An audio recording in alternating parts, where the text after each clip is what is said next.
Okay, just a reminder, we are streaming to YouTube.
Hey, Chair Allen, while you do have a quorum, we are missing, oh, there's John. Never mind, and Liz, never mind. I was gonna say there's people missing. I think Vicky, we're missing Vicky. Yep, just that last one. Hopefully she's getting a stretch. And just as a reminder for everybody coming in, we are both recording this and streaming live to YouTube. Great, I'll give Vicky just a moment before we officially convene.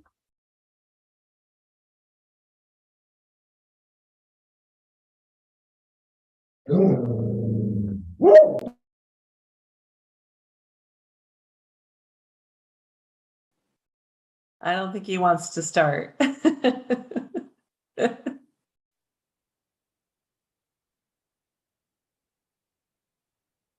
The trick is to thank your dog for barking, and then they say, "You're welcome," right? Chris, Denise is saying she can't get in. Oh, here's Vicky. Alrighty, I will resend her invite. Just take a Okay. minute. No reason to delay there though. So. Yep. Great. In this case, I will welcome everyone to the Wednesday, September 14th, 2022 business meeting of the Oregon Parks and Recreation Commission. Welcome, everyone. We will start off shortly with introductions. I just want to again say it's wonderful to see you all. I wish we were all gathering in person as intended in Klamath Falls. But again, it's just great that we can all be connected in this way. And I will just kick it off maybe with some introductions. I'm Jennifer Allen, chair of the commission and commissioner from District 1. And I'll just go around and maybe call on people based on where they show up on my screen. So Liz. Liz Hill, I'm the commissioner from Congressional District 4. And Vicky. Vicky Berger, commissioner. I live in the Salem area. I think I'm District 5, but that's changing. John. Good morning, John Blasher, Congressional District 3 in Portland. And Doug. Hi, I'm Doug Durr, Commissioner from west of the Coast Range. And Steve Grasty. Steve Grasty, Congressional District 2. I live in Harney County, and I don't know why my video is not working, so I may shut my computer down, restart. So if I leave, that's what happened. All right, sounds good. And I will go around and ask those others joining us as panelists to introduce themselves. Steve Shipsey. Steve Shipsey from the Oregon Department of Justice. Great. Lisa Assumption. Good morning, everyone. I'm Lisa Assumption, the director of Oregon Parks and Recreation Department and the State Historic Preservation Officer. And Katie. Good morning, Katie Guthier with Government Relations and Policy Unit for the department. Denise. Good morning, Denise Warburton, Executive Assistant to the Director and Commission. Great. Jamie. Good morning, Jamie Jones, Agency Support with Oregon State Parks. And Chris.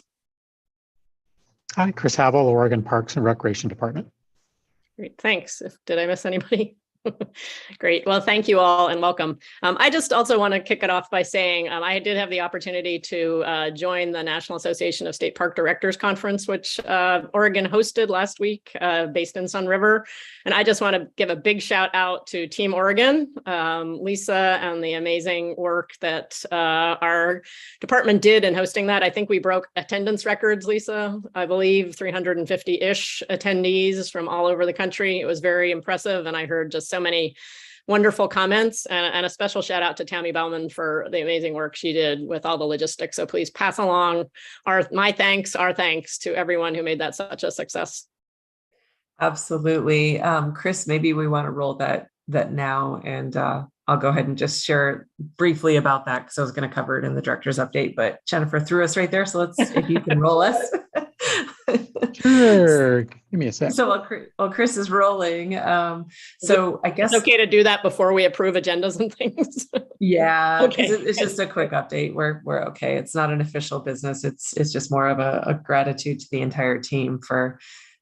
We've now known for 3 years we were going to host this, and it has not been hosted in well over 30 years in Oregon, and it goes around from state to state. And there are 4 states that have not hosted, and I'm happy to report that Nevada will be one of those 4 next year. And in 2025, I believe that we also have West Virginia. So there'll only be 2 states that haven't hosted in its over 50-year existence. But I'm very thankful that we got moved to 2022 because 2021 would have been very challenging. And I will say everybody needs a Tammy Bauman because from a project manager perspective, I couldn't have asked for a better partner to help us pull this off. We had about 350 attendees, 41 states were represented, and our delegates from the provincial parks north of us in Canada were there with us as well. And I will be joining them next month for their conference. We had about 30 sponsors and just over 60 exhibitors this year. And so you'll see here, folks came in on Saturday, Sunday. We did exhibits, excursions. We tried to get them out to things that we manage, like our all-terrain vehicle program, out on the state scenic waterways, out on the state scenic bikeways. So that way we could talk more about our programs and the logistics of what and how we do. Folks were really excited about those Ponderosa Pines. And then on Monday, Monday was excursions. Tuesday, we hosted everybody out at Lapine State Park. We made a point to make sure we were in parks every evening. And then Tuesday evening, we were out at the Cove Palisades. And then Thursday evening, we wrapped up and had our ceremony and awards and closing ceremonies out at Smith Rock, which was a beautiful setting. And man, Oregon showed up in ways that we couldn't have expected, especially with all of the smoke and all of the weather. It seemed like it all was just a day ahead of us, and that everything cleared and parted for us to be able to show off our beautiful places and our incredible team. And then Friday, we partnered with National Park Service, and we were down at Collier and headed off to Crater Lake. And in the morning, the smoke was heavy. And by noon, when we got around the other side of the lake, it was clear skies, blue and beautiful. So it was an incredible week. And I will tell you, it will be hard for anybody to beat Team Oregon. So I just want to say nice job to the team. And we're all exhausted, but in a good way. And sorry to report that we had 2 staff and 2 of our directors report out on Sunday morning that they had COVID. So that was out of an overabundance of caution. We wanted to make sure we didn't expose any of you in a van with the potential of spreading COVID any further. So I'm sorry we're not in person, but I'm thankful that we could still carry on in the way that we are. Jennifer, thank you for being there with us. I didn't get a lot of time with you because it is hard to host and be the president of the organization. But it was really nice to have you there and seeing you fit right in. We had some really great keynotes. Director Sams from National Park Service was not able to be there with us, but he sent on his behalf Mike Reynolds, his new deputy director over legislative and public relations. And then we had Earl B. Hunter from Black Folks Camp 2, who did an incredible keynote. And then we also had the privilege of having Patrick Gonzalez, who's a PhD in climate change, and had some really good conversations and great presentations. And despite all the pretty pictures, we got a lot of work done, and some good networking and collaboration occurred. So I am happy to be handing it off to Tahoe, and I can't wait to just be a participant next year and not have all this extra pressure. But yay, Team Oregon. Yay. All right, Jennifer, back to you. Yeah, it was wonderful. And what a welcoming group of people. It was everybody I talked to. It was just such a delight to meet them. So congrats, Lisa. All right. So nice way to kick off this conversation today. So the next item on here, I believe, is approval of the minutes from June 15th, 2022. I believe you all have those in hand. So I'll open it up for a motion or any edits or changes. I move approval. All right, we have a motion. Commissioner Blasher, do we have a second? Second. All right, second from Commissioner Hill. Any further discussion? If not, all those in favor say aye. Or Aye. raise your hand or wave your hand or do something. Any opposed? All right, the minutes have passed. The next item is approval of today's agenda, September 14th agenda. So again, do we have any changes in terms of sequence, Lisa and others? Okay. Yeah, the only change that we have is on 5A. It goes from action to information. So the motion should reflect that. Okay, great. With that one change on item 5 from action to information, 5A. All right, we have a motion. Commissioner Berger, do we have a second? Second. All right, Commissioner Doer. Any further discussion? All those in favor say aye. Aye. Aye. Any opposed? All right, we have an agenda. So I believe we do have some public comment that's been submitted. So I will turn that to Chris. Here, Chair Allen, Director Assumption, Chris Havel with the Oregon Parks and Recreation Department. Here in agenda item 2, as a courtesy, we do accommodate public comment at these meetings. It's not a requirement. We accommodate participation at your leisure.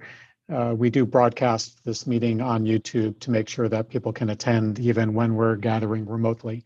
We did receive one written public comment. You have a copy directly. Let me get it up on screen as well, though, just so that we're all reading from the same page here. So this comment was from Michael Wetter, Jennifer Pratt, Jennifer O'Donnell and company related to the Portland Women's Forum. You may recall that one of our GoBond projects involves improvement of services at the park in order to accommodate the increase in visitor traffic that we're seeing throughout the gorge. This letter expresses concern over the size, especially of the parking lot. This has been the subject of a lot of conversation in the community. This group in particular is sending you a letter letting you know that they have concerns over overdevelopment and increasing congestion by increasing the size of the parking lot. You'll see in the letter Clay Courtright mentioned as offering a meeting with the folks closest to the park, many of whom were signatories on that letter. So I'm sorry, that's you've got the public comment and you've seen it there on screen. I just wanted to give you a brief update, just take a moment here to let you know that that meeting with our closest neighbors and people who are most concerned about development here did happen this last Monday. We had several staff at the meeting to not only explain the project and make sure that everybody was operating from the same set of facts, but also to continue to hear out concerns. We've been doing work to lay the path for handling congestion in the gorge for several years. This specific group of people, maybe some of them have been at those prior meetings, maybe some of them haven't, either because they're new to the area or for other reasons. So it was a good meeting. There were about 10 people in addition to staff there, just to make sure everybody was operating from the same set of facts. The current concept for design does not include 100 parking spots, but rather in the range of 48 to 71, which falls in line with the master plan for the park, and 6 to 11 bus spots. The group aired their concerns. There was a good conversation. There seemed to be something of a consensus towards the middle and lower end of that range of numbers, which was good to get that out and on the table. And there was agreement on other park features aside from the parking, things like restrooms and restoring the landscape and doing other things to manage both the visitor experience and the impact on the property. So from that perspective, it was also a good meeting. We are at the 30% design phase for this project. So it's timely to continue, as we have been, listening to concerns, looking for opportunities to modify it. And I'll just wrap up by mentioning, there's two general approaches to congestion. You can throttle it or you can manage to it. And while there are other options being pursued elsewhere in the gorge to throttle use, basically restrict the density and the number of people coming through, this is more on the management side. It's to take the existing condition and find a way to provide service, manage the experience, and protect properties. Added to that layer is we do recognize we are neighbors, that we're not always surrounded by public property, and that those concerns also feed into the design process. So protecting private property adjacent to the park, valid and important concern. So I just wanted to give you that little bit of an update. Staff are on it, continue to work on this GoBond project. Any questions, or can I turn my camera back off? Commissioner Grasty has a question. Sure. Madam Chair, question really for you. If there's an opportunity for an open discussion about this kind of input, generally, not this one specifically, before we're done today, I would love to do that. Sure, sounds good, Commissioner Grassley. Do you mean specifically gathering input on access management, managing stuff? Just a little clarification there, just so I make sure that we follow up on your recommendation. Sure, I really think we need to have a conversation about folks beginning to say there's too much happening at that location. And then I'm not saying a specific location, I'm saying more broadly. Great, thanks. That's something we would definitely merits some further discussion and conversation, and let's look for an opportunity to do that. So thanks, Commissioner Grasty, appreciate that very much. Any other questions or comments or suggestions following up on that? No, thanks, Chris, and thanks for reporting out on that. Really appreciate it. Great. All right, I believe we are now on to item 3, the director's update. So Lisa, I don't know if you had anything else or if the first item is from Katie, the legislative update. Straight All to right. Katie. Welcome, Katie. Great, thank you. So Commissioner Allen, Director Assumption, members of the commission, Katie Gauthier with Government Relations and Policy Unit. So this is a update on the 2023 legislative concepts that you approved us introducing in the April commission meeting. I just want to follow up and let you know what happened with those concepts. You approved introducing 5 of them, and we submitted to DAS those 5 concepts, and were approved to further introduce 3 of those concepts. So we had approval to introduce 2 of the ATV concepts, the ATV Safety Education Card, which is a repeat of one that we've done before. It will expand safety education card requirements for Class 4 ATVs for adults and Class 2 non-street legal ATVs. And then the ATV Class 4 definition change to make it fit for the new ATVs that are being designed, and then eliminate the windshield requirements. This is also one that we've introduced before. And then the concept that adapts the commission membership based on your recommendation from the April commission meeting. It corrects the statutory conflict with the 6 congressional districts. It will keep the 7-member commission and keep the congressional district requirements, but specify that at least 1 member must come from east of the Cascades and west of the Coast Range. And then add consideration for geography, outdoor recreation, heritage interest, and racial, ethnic, and gender diversity in all appointments. So it specifies that the governor consider those in appointments. And those are the 3 that were approved. Those concepts have been drafted, and then we will ask the governor to make sure that we can, when the governor is elected, then that governor will approve us actually submitting those to become bills. So we're kind of in the waiting point. The DAS will do the final approval in November after the election, and then they'll be submitted to be introduced as bills in the January session. So that's where we are with those at this point. We're still working with legislators and with committees on other legislation that's not our proactive piece, but wanted to give you an update on the proactive pieces. Are there any questions? Great, thanks, Katie. Thanks. Do you have any questions? I have just a quick question, and if it's not a quick answer, then we can go offline. With the proposed structure for the commission, so it would maintain the 5 existing geographic boundaries of the previous 5 congressional districts as plus, yeah, go ahead. It would be the 6 congressional districts. The new 6, okay. Yes. And then 1 additional person who would be from any one of those, but also would probably be, and then somehow one of those 6 also has to be in the other geography around the east of the Cascades. Okay. Or west of the, so on the coast and in Eastern Oregon. Okay. That feels like a Rubik's Cube to me, but I'm sure you guys will figure it out. Good. All right. Any other comments or questions for Katie on that one? All right, Commissioner Blasher.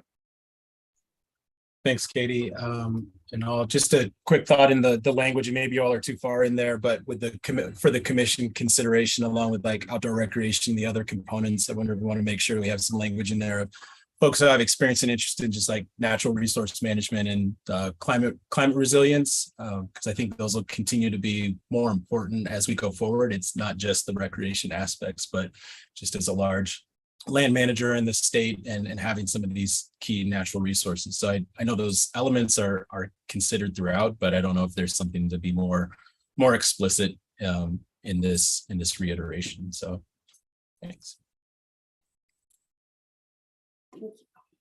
Yeah, great comment, Commissioner Blusher. Any other comments, questions for Katie? Great. Well, thank you, Katie. Thanks. And I think we are moving on to the Vietnam War Memorial update with Chris.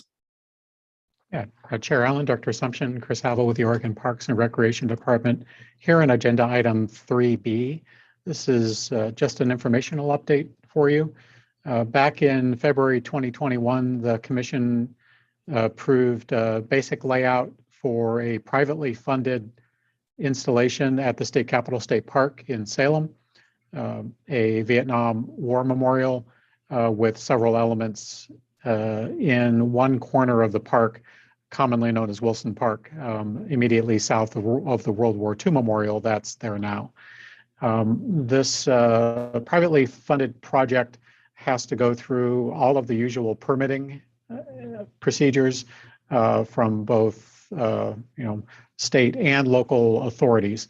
And on the local authority side, they've recently gone through City of Salem reviews that resulted in a couple of conditions that they have to apply to their project going forward. These don't generally affect design except for one that does. So of the three things that the City of Salem review covered, that they have to plant some trees within the setback area.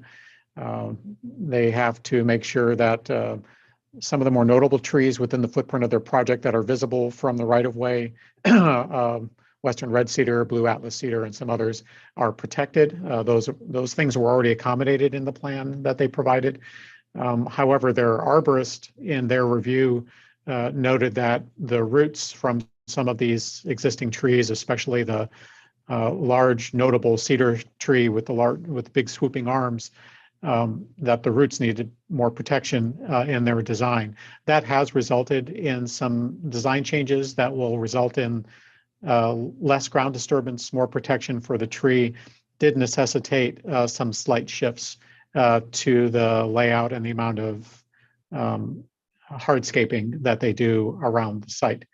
They are still fundraising for this project. Once again, the OPRD, while we're managing the State Capitol State Park, we're not providing any funding for their project. They have targeted January 2024 to break ground with the aim to finish by November 2024. They have committed not to break ground until all of the fundraising is complete, which includes a 15% deposit for maintenance into our budget that would be used for ongoing upkeep of the facility. The project has received legislative support in the past, most recently in 2021, when there was a grant of $400,000 from the legislature. That grant funding, once again, doesn't have anything to do with OPRD. But I just wanted to keep you abreast of developments. They're in the design and drawing phase and permitting. They are going to be waiting to get actual building permits until they're within 6 months of breaking ground, so that those permits don't expire and have to be updated. With that, I'll wrap up and take any questions you might have. Great, thanks, Chris. Any questions or comments for Chris on that?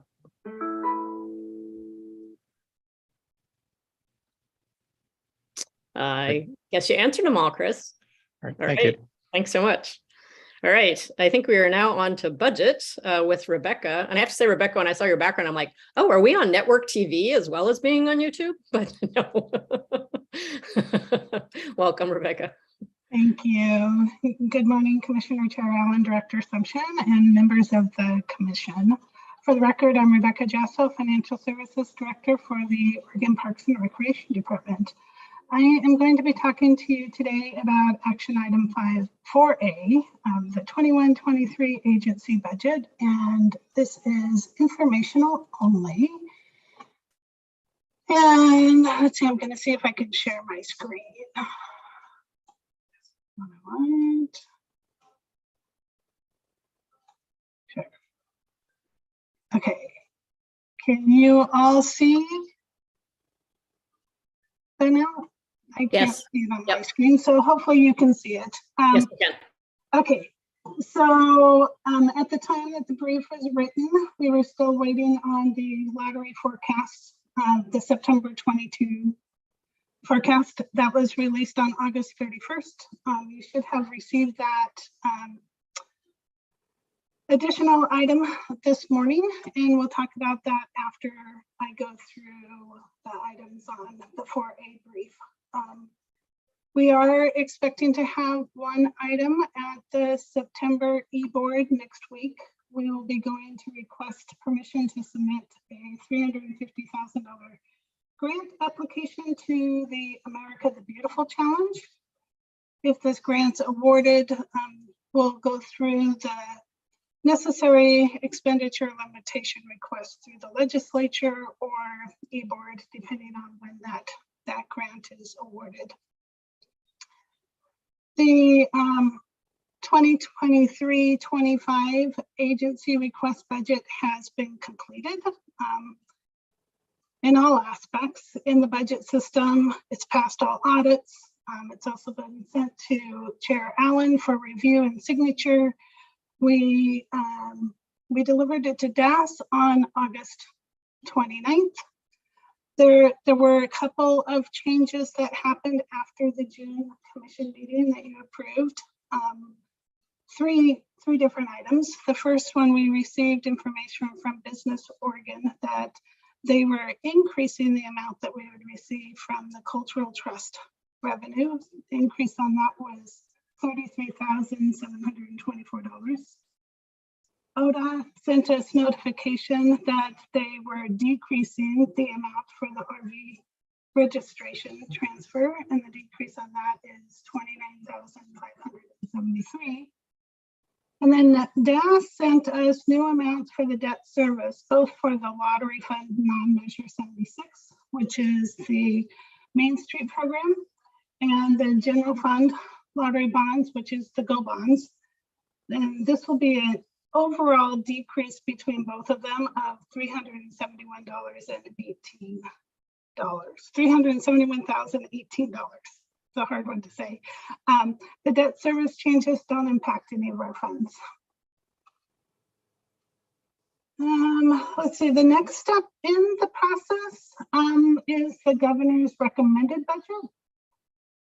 This has always been, in the past, we normally have a December 1st submission date for this. However, this year with the new governor, we have a little bit of an extended time period on this, which we're welcoming as we're going into this process, and I have new budget staff. Starting in October, November, and into December, the budget staff will start working on the governor's budget. We're working on the narrative to bring it a little bit closer in line with what the structure of the agency is. So we're starting on those pieces now. And then as we get the next lottery fund forecast, which is due in November, that forecast will determine what our lottery forecast is going into the governor's recommended budget. So we'll be doing some adjustments for that. And then whatever other adjustments the new governor deems necessary for us to make changes on. Because the governor's budget is considered a confidential document until the time that it gets published, which at this point is expected to be around February 1st. We will present the governor's budget to you at the first meeting in 2023. Any questions on any of these items? Okay. So I'm hoping if I close this, you will see the next, oh, I gotta share again. It can never be easy, can it? My screen is really, there we go. Well, you're doing fantastic, Rebecca. There we go. Okay, so now here is the attachment A for 4A, and this is talking about the lottery forecast that happened in September. I noticed this morning this table is really small, so I'm going to work on the next one, making it a little bit larger for you guys, because even in the print, it seems small to me. But overall, the lottery forecast was released on August 31st, and it reflects an increase in lottery funds for the department of $499,124 for the current biennium. Our 21-23 legislative adopted budget has seen an increase in the forecast of $10,524,923. So the table below reflects the changes for the 21-23 biennium, and then any changes that we're seeing in the 23-25 going forward. The DAS Office of Economic Analysis, they're forecasting that lottery sales are going to hold steady, and they're expecting some growth in personal income and spending moving forward. So at this point, they're saying that for 23-25, it's going to be pretty stable. So with these numbers, I kind of thought I would give you an update on where we're at with actuals. And going from the 12% transfer to the 25% transfer.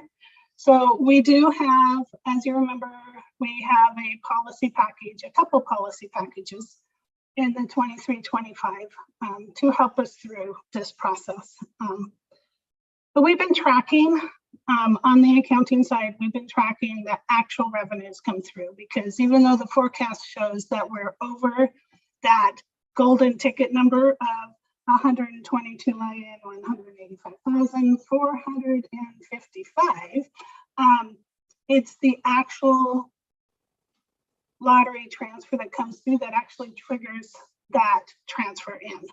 So at the end of June, we were $36,567,474 away from that $122 million. We've been receiving around $17 million each quarter for the last 2 quarters on the transfer. We have 2 more transfers to go through to the end of 2022, and we're estimating that by the time we get to the end of December, which we'll see that in January, we should be at about the 120 million mark.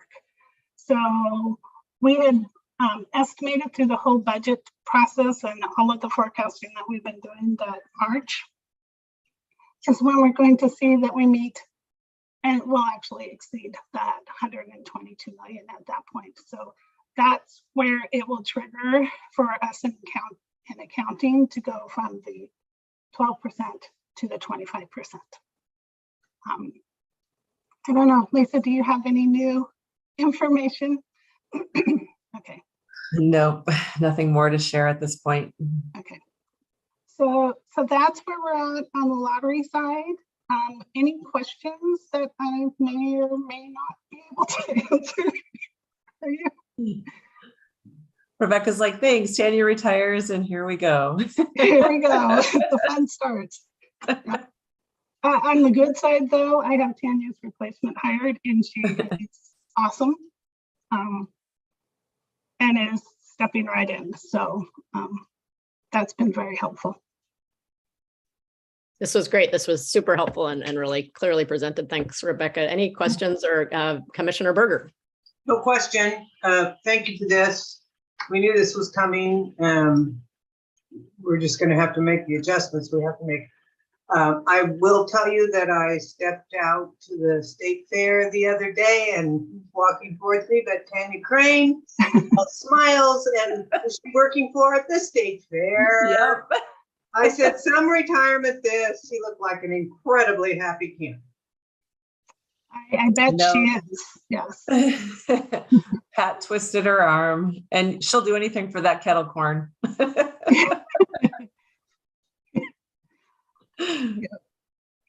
All right. Well, thank you very much for your time. Thanks, Rebecca. Thanks very much. All right. I think our next item is 5 real estate, and 5A is French Glen with Cami. Good morning, Chair Allen, Director Sumption, and Commissioners. For the record, my name is Cami Bunis, and I'm a property agent for OPRD here today to present agenda item 5A. Is my screen showing? Great, thank you. Not yet. Are you sharing a screen? No, not yet. I suppose that will help. Here we go. There you go. Thank you. So this was submitted as an action item when your packet went out. We were still waiting for appraisal results, and my apologies, it took longer than I anticipated. So we are moving this from an action item to information and continuing our negotiations with the landowner. But when you heard about this property in February, you voiced some questions, which I would hope to answer for you today. Here's the aerial photo that shows the location of the Ross property here in the town of French Glen, which lies in the southern area of Harney County in Eastern Oregon. OPRD owns the French Glen Hotel property, historic hotel that is operated by Mr. John Ross, who originally lived in the hotel and within a couple of years built himself a residence and rental units on the property that he acquired. I'm going to show you some close-ups of his property. This is a higher resolution aerial photo. Both parcel 1, which includes the residence, the rental units, and the garage, is again just lying east of the hotel, which is off the slide. This second parcel, parcel 2, is a vacant lot also of 2 acres. There's a small outbuilding basically used for storage. And just zooming in a little bit for more clarity, many folks who stay at the Drover Inn, which is the name of his rental building, they'll just walk across to the French Glen Hotel to enjoy the meals and amenities available there. Mr. Ross has been the concessionaire since 1990, and he is ready to retire and join Tanya in the world of less work. So I see a hand. Commissioner Grasty? Thanks. I'm just curious on the first photo. It didn't sound like you had the ability to zoom out, but why is that property at the top of the photo also in blue? Oh, I'm sorry. To show that this is the Corral property that was acquired by the state. Oh my gosh, I want to say in the 60s, but it may have been even previous to that. This property is pretty much open space. There are some corrals, and it serves a very important function for cattlemen in the area who are driving their livestock to market or from one field or area to another.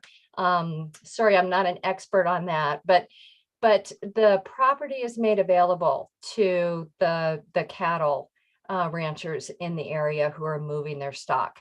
The development on this property includes water and a corral there to the north.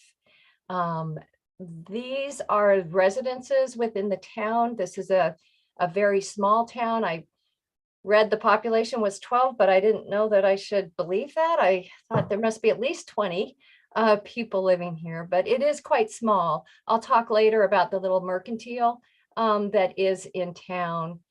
And I would also be smart to point out on this map that there is a road that comes off of highway here and gravel road that provides legal access to these properties called Artissima Road. I may not have pronounced that correctly, but it provides access to both these parcels as well as these privately owned parcels here. So in all honesty, I pretty much knew that about the corrals, but I just wanted to go on the record. Yes. You said the state owned the French Glen corrals. What state agency? That would be OPRD. I'm sorry, Thanks. State Parks. It was owned by ODOT. I'm thinking back now, having read that perhaps this came through an exchange of property that included Department of State Lands and the federal government, but I may not be remembering that correctly.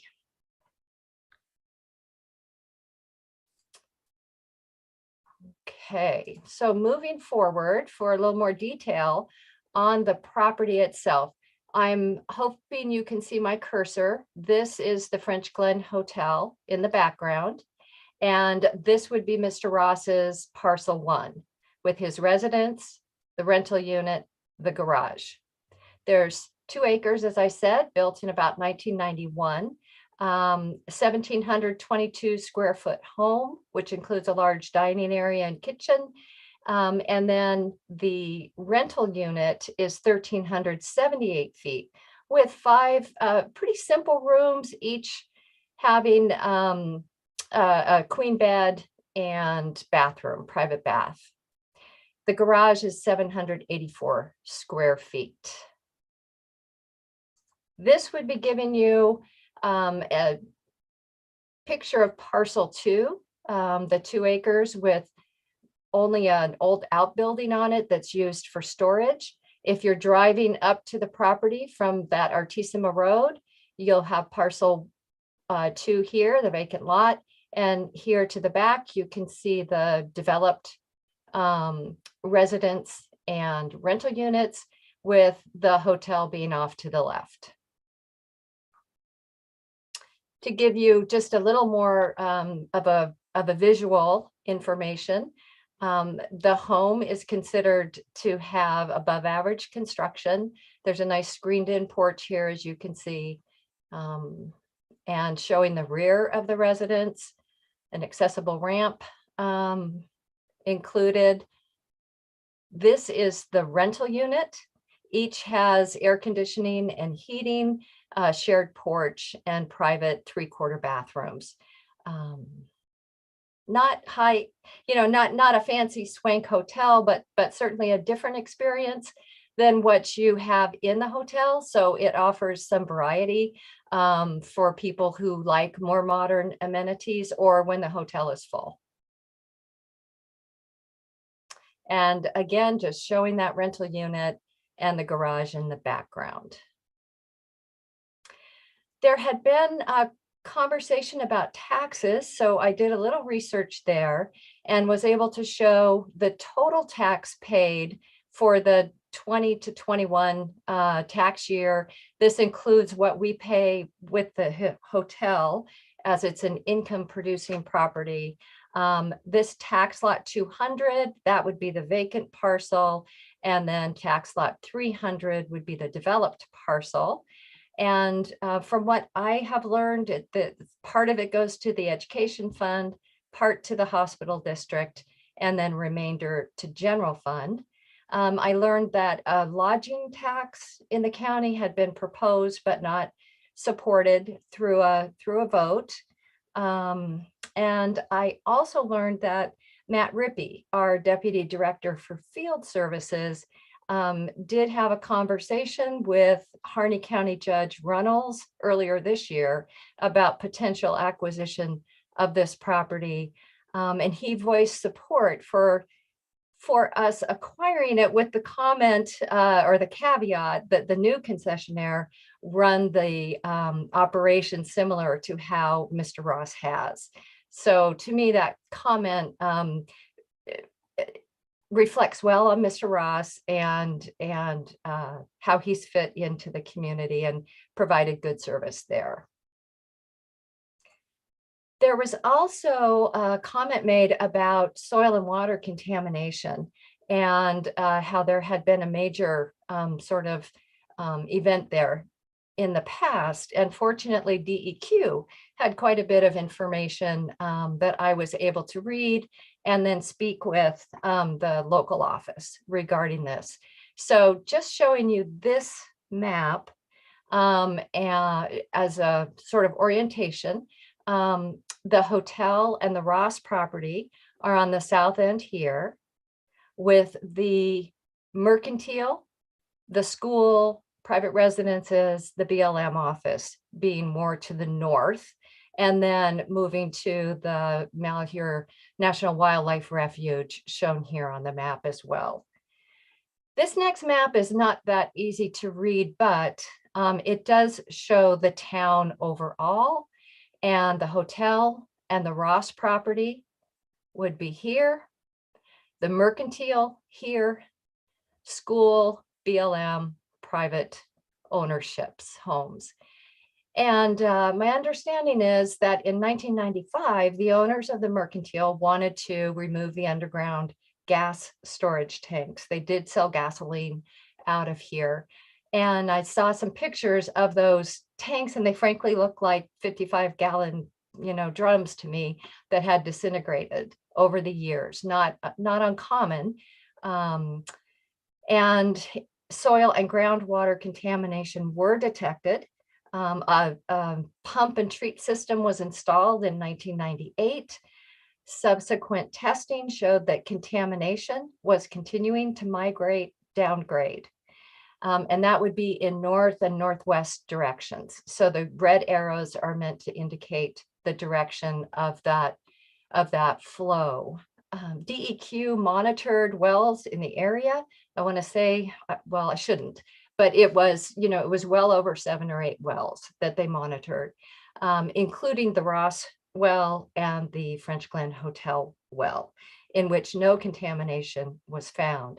When I talk about contamination, it's the contaminants from the petroleum product. There were impacts, though, to the school well, BLM's well, and at least one private citizen's well in the area. All of those were replaced, and cement casing was used, I believe, to a depth of 60 feet. And that has proved successful. Subsequent monitoring has showed no petroleum VOCs in those wells.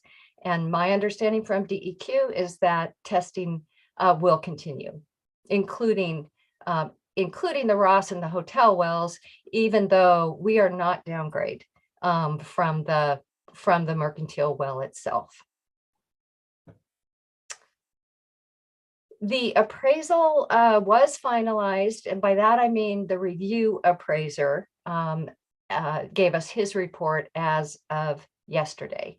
We did begin negotiations with the seller and are underway in those discussions, hoping to bring an action item for you in November. I think that perhaps I haven't covered, the bigger picture in adequate detail, making assumptions about your conversations earlier. But for the record, OPRD is interested in the Ross property because of the value it adds to the concession operation, and our belief that it will make the concession operation more attractive when we need to advertise for a new operator. With that, I am happy to take questions, comments, and any direction in regards to additional follow-up that you'd like me to do. Great, thank you, Cami. So any questions or comments, follow-up to Cami's presentation? Commissioner Hill. Thank you, Cami. This was really helpful. Can you remind me what the reasoning was for also acquiring that empty additional lot? The vacant lot has a small septic on it that thank you for bringing that up, because I am remembering, and as we speak, I'm going to go ahead and back up here to some image that will help us. I think this one will be fine. There was some talk about shared infrastructure. And in fact, we did have an issue with our well testing for nitrates. Not anything to do with the contamination, but something to do with nitrates. And that is going to be somewhere on the order of, 6 years ago, 7 years ago, maybe. And so Mr. Ross, being the concessionaire, got approval and went ahead and tied our hotel into his well. That has since been disconnected. And we got a new well installed about 5 years ago. So we disconnected that, but on vacant lot number 2, there is a small septic system that supports the washer dryer or the washing machine that's in the garage and used for hotel operations. So acquisition of this second parcel makes sense in that regard, as far as whether the commission would want to then dispose of this parcel for private use. We could look at relocating that small septic system, or we could give parcel 1 an easement. It would be the straightforward thing to do. If that system is just over the line, then we could give the developed parcel an easement to leave that in place. And then this property could be sold subject to that easement.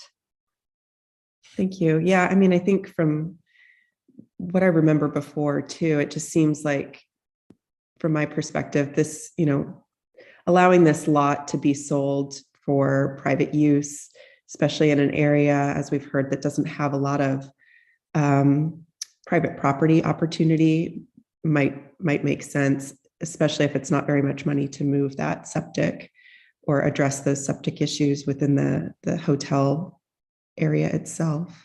Thank you. I appreciate that. I think it's a great idea. Thanks, Commissioner Hill.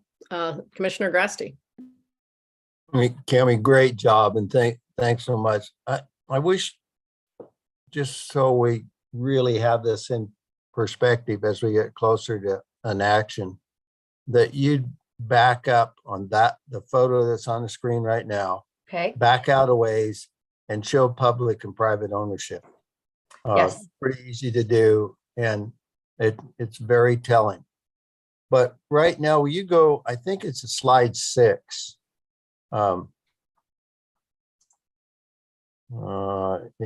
Let's see. Yeah.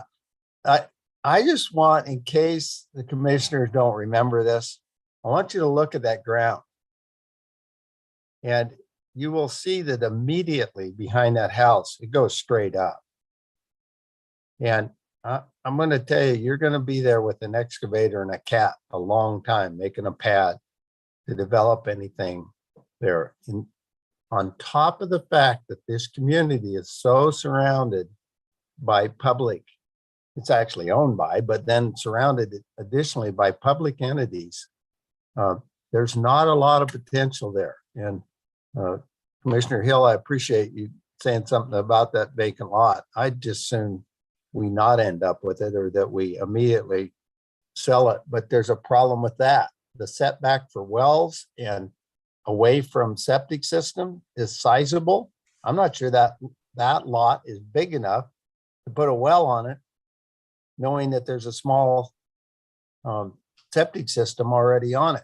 I don't know that. That's pure assumption, but it would worry me that there actually is enough room to be able to separate a septic system from a domestic well. And without a well, that lot's not worth a whole lot. The other thing is, I think you did a great job on explaining the DEQ spill. And I appreciate the fact everybody cased their wells down quite a ways. But what was really telling for me in the community is the trees never died. And if that had been a significant spill, all those trees would have died, and there's old trees there. Anyway, Kimmy, thanks for a great job. Well, thank you. And what a good observation about the trees. That never occurred to me. I will do more homework regarding the development potential. Sorry, I'm going all over the place here. There we go. I'll do more investigation on setbacks and development potential here. I know that on the next lot over, well, I guess it's this house, which is on a rise. So I'll come back to you with that information. Thank you. Anyone else? Commissioner Berger. Yeah, thank you. This is a tough one. I understand the concern that there's no private area for development of tax base in this area, but the fact of the matter is that this is a tourist.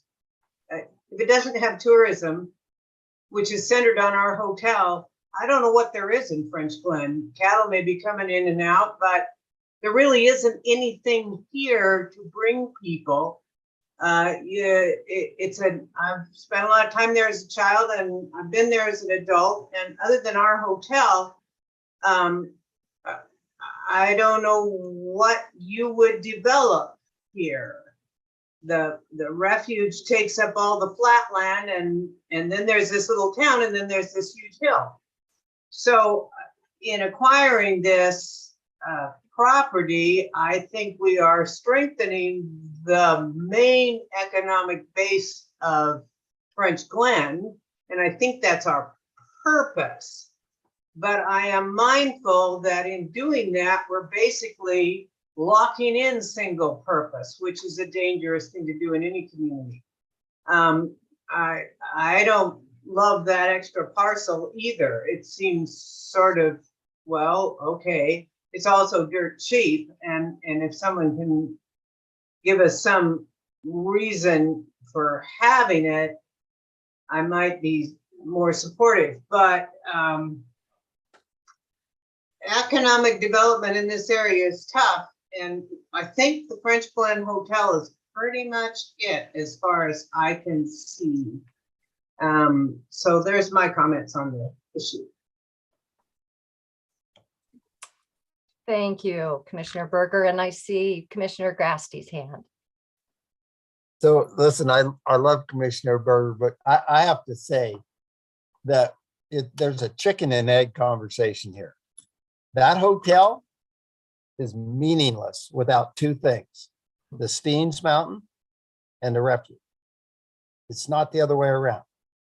And we need not to forget that the tourism opportunities are there because of the refuge and because of the Steens. And French Glen's capitalized on that, the hotel, and done a great job with it, and strengthening it, keeping it going makes an awful lot of sense to me in the long run. The balance of us, Oregon Parks, buying a private business to add to the public business we've already got, it's just difficult for me to get my mind around. Thank you, Commissioner Grasty. Well, thank you for giving me some homework. And with that, I will say next time. Yeah, thanks so much, Kemi. And Thank you. great comments and observations from the commission. So thank you all for sharing those insights. All right, great work, Kemi. All right, I believe the next item, 5B, is Fort Yamhill with Clay Courtwright. Morning, Chair Allen, Director Assumption, and members of the commission. My name is Clay Courtwright. I'm the Columbia District Manager with Oregon Parks and Recreation Department. For the record, that district essentially covers a handful of counties around the Portland metro area. And I'm here today to discuss item 5B, Fort Yamhill information. If I may, I would like to provide some historical context to help shed light on the current situation. Please note, I'm not a tribal policy expert. I'm just providing some general information here. The Confederate Tribes of Grand Ronde Treaty established the reservation in 1855. The treaty was ratified. The current park property that's in the discussion, Fort Yamhill State Heritage Area, 110 acres, was within that reservation proper until the Dawes Act of 1887. aka the Allotment Act. That act broke up the treaty established reservations to allotment and homesteading during that time. The tribe was then terminated by the Termination Act between 1953 and 1964. Fortunately, the tribe was restored during the Restoration Act period in 1983, and the park property currently today is surrounded by Confederated Tribes of Grand Ronde owned properties. The park was established around 20 years ago. Again, it's about 110 acres. This property is culturally significant to the tribe beyond the tribe's willingness to share details openly. So it is a very culturally important tribe. The powwow occurs there, as well as some other cultural significance to the site. One aspect that we've struggled with on the field side is it's the Army's story to tell or the tribe's story to tell. It puts parks in a somewhat tenuous position to be telling a tribal story or the Army story because it's not our specific history or story to tell. Logistics. So jumping just into logistics, it's a challenging site to manage. It costs about $250,000 per biennium for just O&M. That's not including project funds. And it's about an hour and a half from the headquarter park at Shampooey State Heritage Area. We do have a house there. We have 1.5 FTE on site with associated equipment and facilities, a vault toilet, trails, some wayside signs, that sort of thing. But again, it's a pretty good distance. And with the build out of Shampooey, we could absolutely utilize and need staff at Shampooey as part of the Go Bond funds to expand camping opportunities in Shampooey. That is the gist of it. We do have a meeting set up with the tribe for September 28th to discuss an IGA, and that's the end of my information. Happy to take any questions or clarifying points. Great, thank you, Clay. Do we have any questions, comments, feedback? Thank you, Keeper. Aside from my dog. Commissioner Doer. Hi there. Apologies, I'm having some minor tech issues, so I will be off camera for a little bit and probably drop and come back on. But anyway, I appreciate the presentation very much. And I really appreciate staff's work on this, working with the tribe. This is important and maybe precedent setting. And so it's great to see the attention to detail. It's been clear all the way through with staff dealings on this. I know too that there was discussion of ongoing conversations with Selects as well.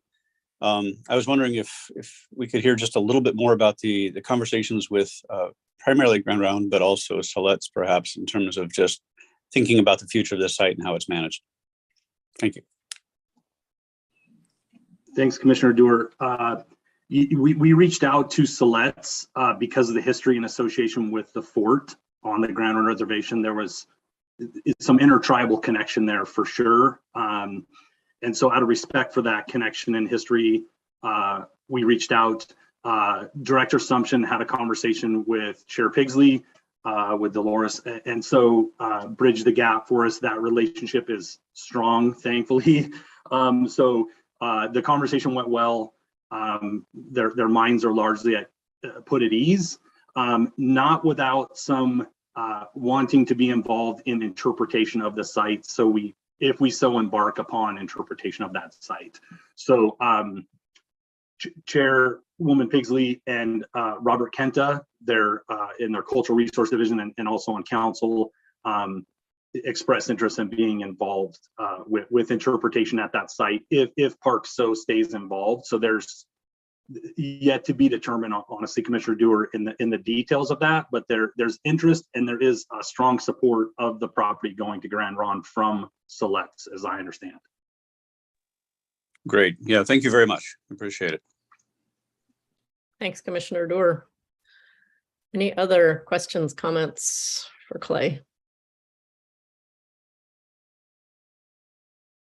All right, Clay, thank you so much. Thanks for bringing that to us and good work on that. Yeah, Oh, wait, sorry, Commissioner sorry. Hill. All right, now there you go. Commissioner Hill. Sorry, Don't go I yet, Clay. was a little late trying to find the button. I guess I just have a question more generically. I know that we're going to have to get some legislative language to allow this, allow a potential transfer to happen to the Grand Ronde or to a tribe.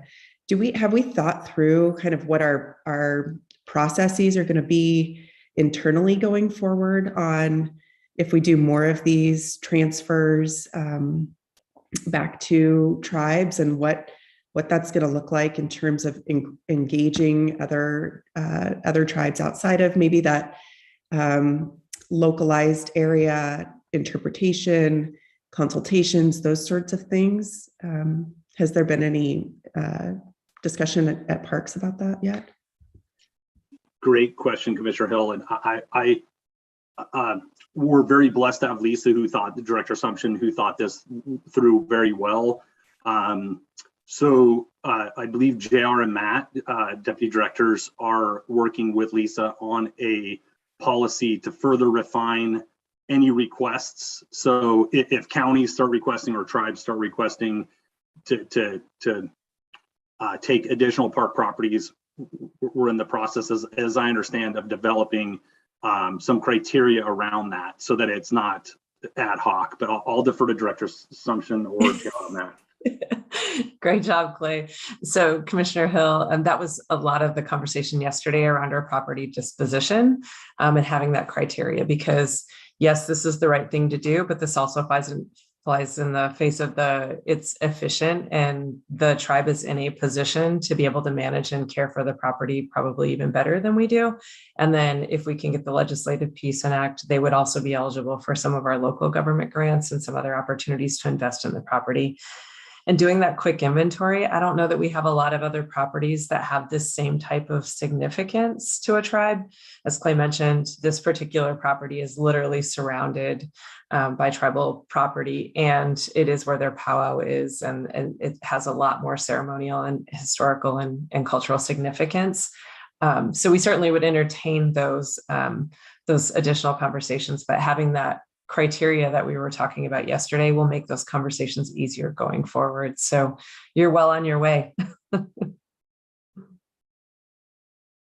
Okay, great. Thank you. I think it's something that we should be thinking about a lot more in these coming years, as we, there may be opportunities where we decide we do want to be more active in disposing of property back to tribes, especially with all the coastal properties that we manage and oversee. And not that that's necessarily the direction we're going to go, but just to make sure that we're prepared should those conversations come forward, and not stuck in intertribal.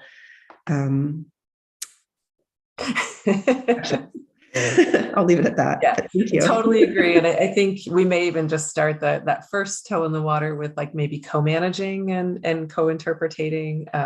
That interpretation thing seems to be the big hang up, as Clay mentioned in his conversation, is trying to get agreement on interpretation of a story that needs to be told, but we need to have respect of being able to bring all those perspectives. So I look forward to those future conversations, and this is a great starting point. Thank you again, Clay, and great comments, Commissioner Hill, as well, and all the other commissioners. All right, if there are no more discussion on that one, I think our next topic is 5C, Joseph H. Stewart State Recreation Area Asset Transfer with JR. Yes, thank you, Commissioner Allen, or Chair Allen, and Director Assumption, and members of the Commission. J.R. Collier, Deputy Director for Operations for Oregon Parks and Recreation. This morning, bringing an action item forward to you all to discuss around Joseph Stewart State Recreation Area. Some background is Joseph State Recreation Area is a 910-acre property located on Lost Creek Lake, which is a reservoir park or reservoir property built by the U.S. Army Corps. Along that, the Army Corps also built the park and owns the buildings on site. We operated Joseph Stewart under lease agreement with the Army Corps. Most recently signed an agreement in 2001 for a 25-year lease that expires in 2025. A few years ago, Jackson County approached us about assuming operations at Joseph Stewart, in line with kind of our current direction of as of the prior conversation, working with local partners on co-management, or if there's more efficiency in other entities, perhaps assuming operations. We looked into that and we entered into an intergovernmental agreement with Jackson County, which allowed them to sublease Joseph Stewart under our agreement, with the intent that as soon as they could begin negotiations and finalize negotiations with the Army Corps on a new lease, that we would back out and terminate ours. That has been going on since spring of 2021. Jackson County just completed their second full season of operation at Joseph Stewart. It's gone very well. They're very happy with the arrangement, and they've been working with the Army Corps towards developing a new long-term lease. That's coming close. Our IGA expires at the end of 2022. Real estate staff have started working on an amendment in case it's needed if they've not got their new agreement finalized, where we could extend. But part of what that intergovernmental agreement specifies, and why we're here today, is that IGA specifies that once Jackson County enters into a new agreement with the Army Corps, we would do a no-cost transfer of all our assets over to Jackson County. In the IGA, it specifies we would seek our commission approval to make that asset transfer. And so we are coming forward to you today asking for an action item for the commission to approve the transfer of OPRD assets at Joseph Stewart Park over to Jackson County once they have a new agreement. We're trying to do it ahead of time, so once they get their new lease in place, that we can just move them over. And the assets specifically are assets integral to operation of the park. Of course, it's basically the things bolted down to the ground.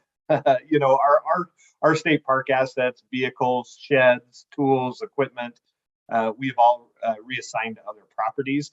What we're talking about is more, as I mentioned, the buildings belong to the Army Corps, but things that go along with the buildings, water pumps, sewer pumps, water heaters, just assets that we've added over the years through maintenance and operation of the facilities, that it's not practical, feasible, or in the spirit of setting Jackson County up for success for us to remove. So seeking approval today that we can move that transfer over to Jackson County, pending them signing their new lease with the U.S. Army Corps.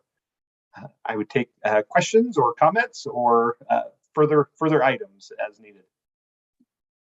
Thank you, JR. Do you have any questions or comments for JR on this? So Commissioner Blasher. Yeah, thanks, JR, for the presentation, the work. I remember we had a commission tour out there. I can't recall when, but being able to see the site and have some better understanding. And so I think this is definitely a great direction to go, to see what's a facility that the public loves and where a local provider is maybe who is the best manager and operator of that site. And it seems like we have this opportunity also with some timing with the core and those items. I guess the only hesitance I have is us, providing this approval before the deal is done. And so I don't know if there's a way through a matter of process that we can give a, contingent approval contingent upon, getting the lease agreement signed. So that's my only minor hesitation. Otherwise I support moving forward, but just want to make sure that we're, as much as we're getting ahead of it, because I know you don't see us again till November, and you want to make sure that we don't run up against that December timeline. That would be my only, comment or question, if we can provide that type of conditional approval at this point. And to your point, Commissioner Blasher, the IGA actually specifies that order. It says once they've signed their new lease that we would transfer assets. So I guess what we're asking maybe today, and maybe that could be prefaced, is that we transfer assets contingent on signing of a new lease between Jackson County and the U.S. Army Corps. That sounds, good. So I would, unless there's no other comments or questions, I would put a motion on the table for that, and someone can help me with the precise language for what that approval conditional to the agreement being signed. Great. That's a good comment and insight. And thanks for that clarification, JR. So I think we have a motion to approve the transfer of assets contingent on the signing of a new lease or the agreement between those two parties. But we can have a second and we can still have further discussion if you'd like. Did you second it, Commissioner Berger? Yes, I did. All right, so we have a second, but any further discussion? So if anyone does have any other comments or questions on this, feel free to engage JR on that. Great, all right. If not, then all those in favor say aye. Aye. Aye. Any opposed? Great. Well, thanks for all the staff's work in moving this forward and for bringing this to us, JR. So, all right. Thank you. And thanks for being proactive. I know that will make things go much more smoothly when the time comes for all parties involved. So thank you so much for that. So I think we're moving on to 6, unless do people need a 5-minute break just to stretch and do anything? Would that be helpful, or are people just self-managing? Self-management is fine. Was that a thumbs up for self-management or a 5-minute break? Lisa? It was self-management, sorry. Okay. Self-manage, all right. So take breaks. We'll take the 5-minute break and then somebody will need to self-manage anyway. So I say self-management. Okay. All right, there we go. So continue to manage yourselves well, people. Self-care, that's what it's all about. All right, so then we'll move on to item 6, community engagement. 6A is large grants recommendation with Michelle. Good morning.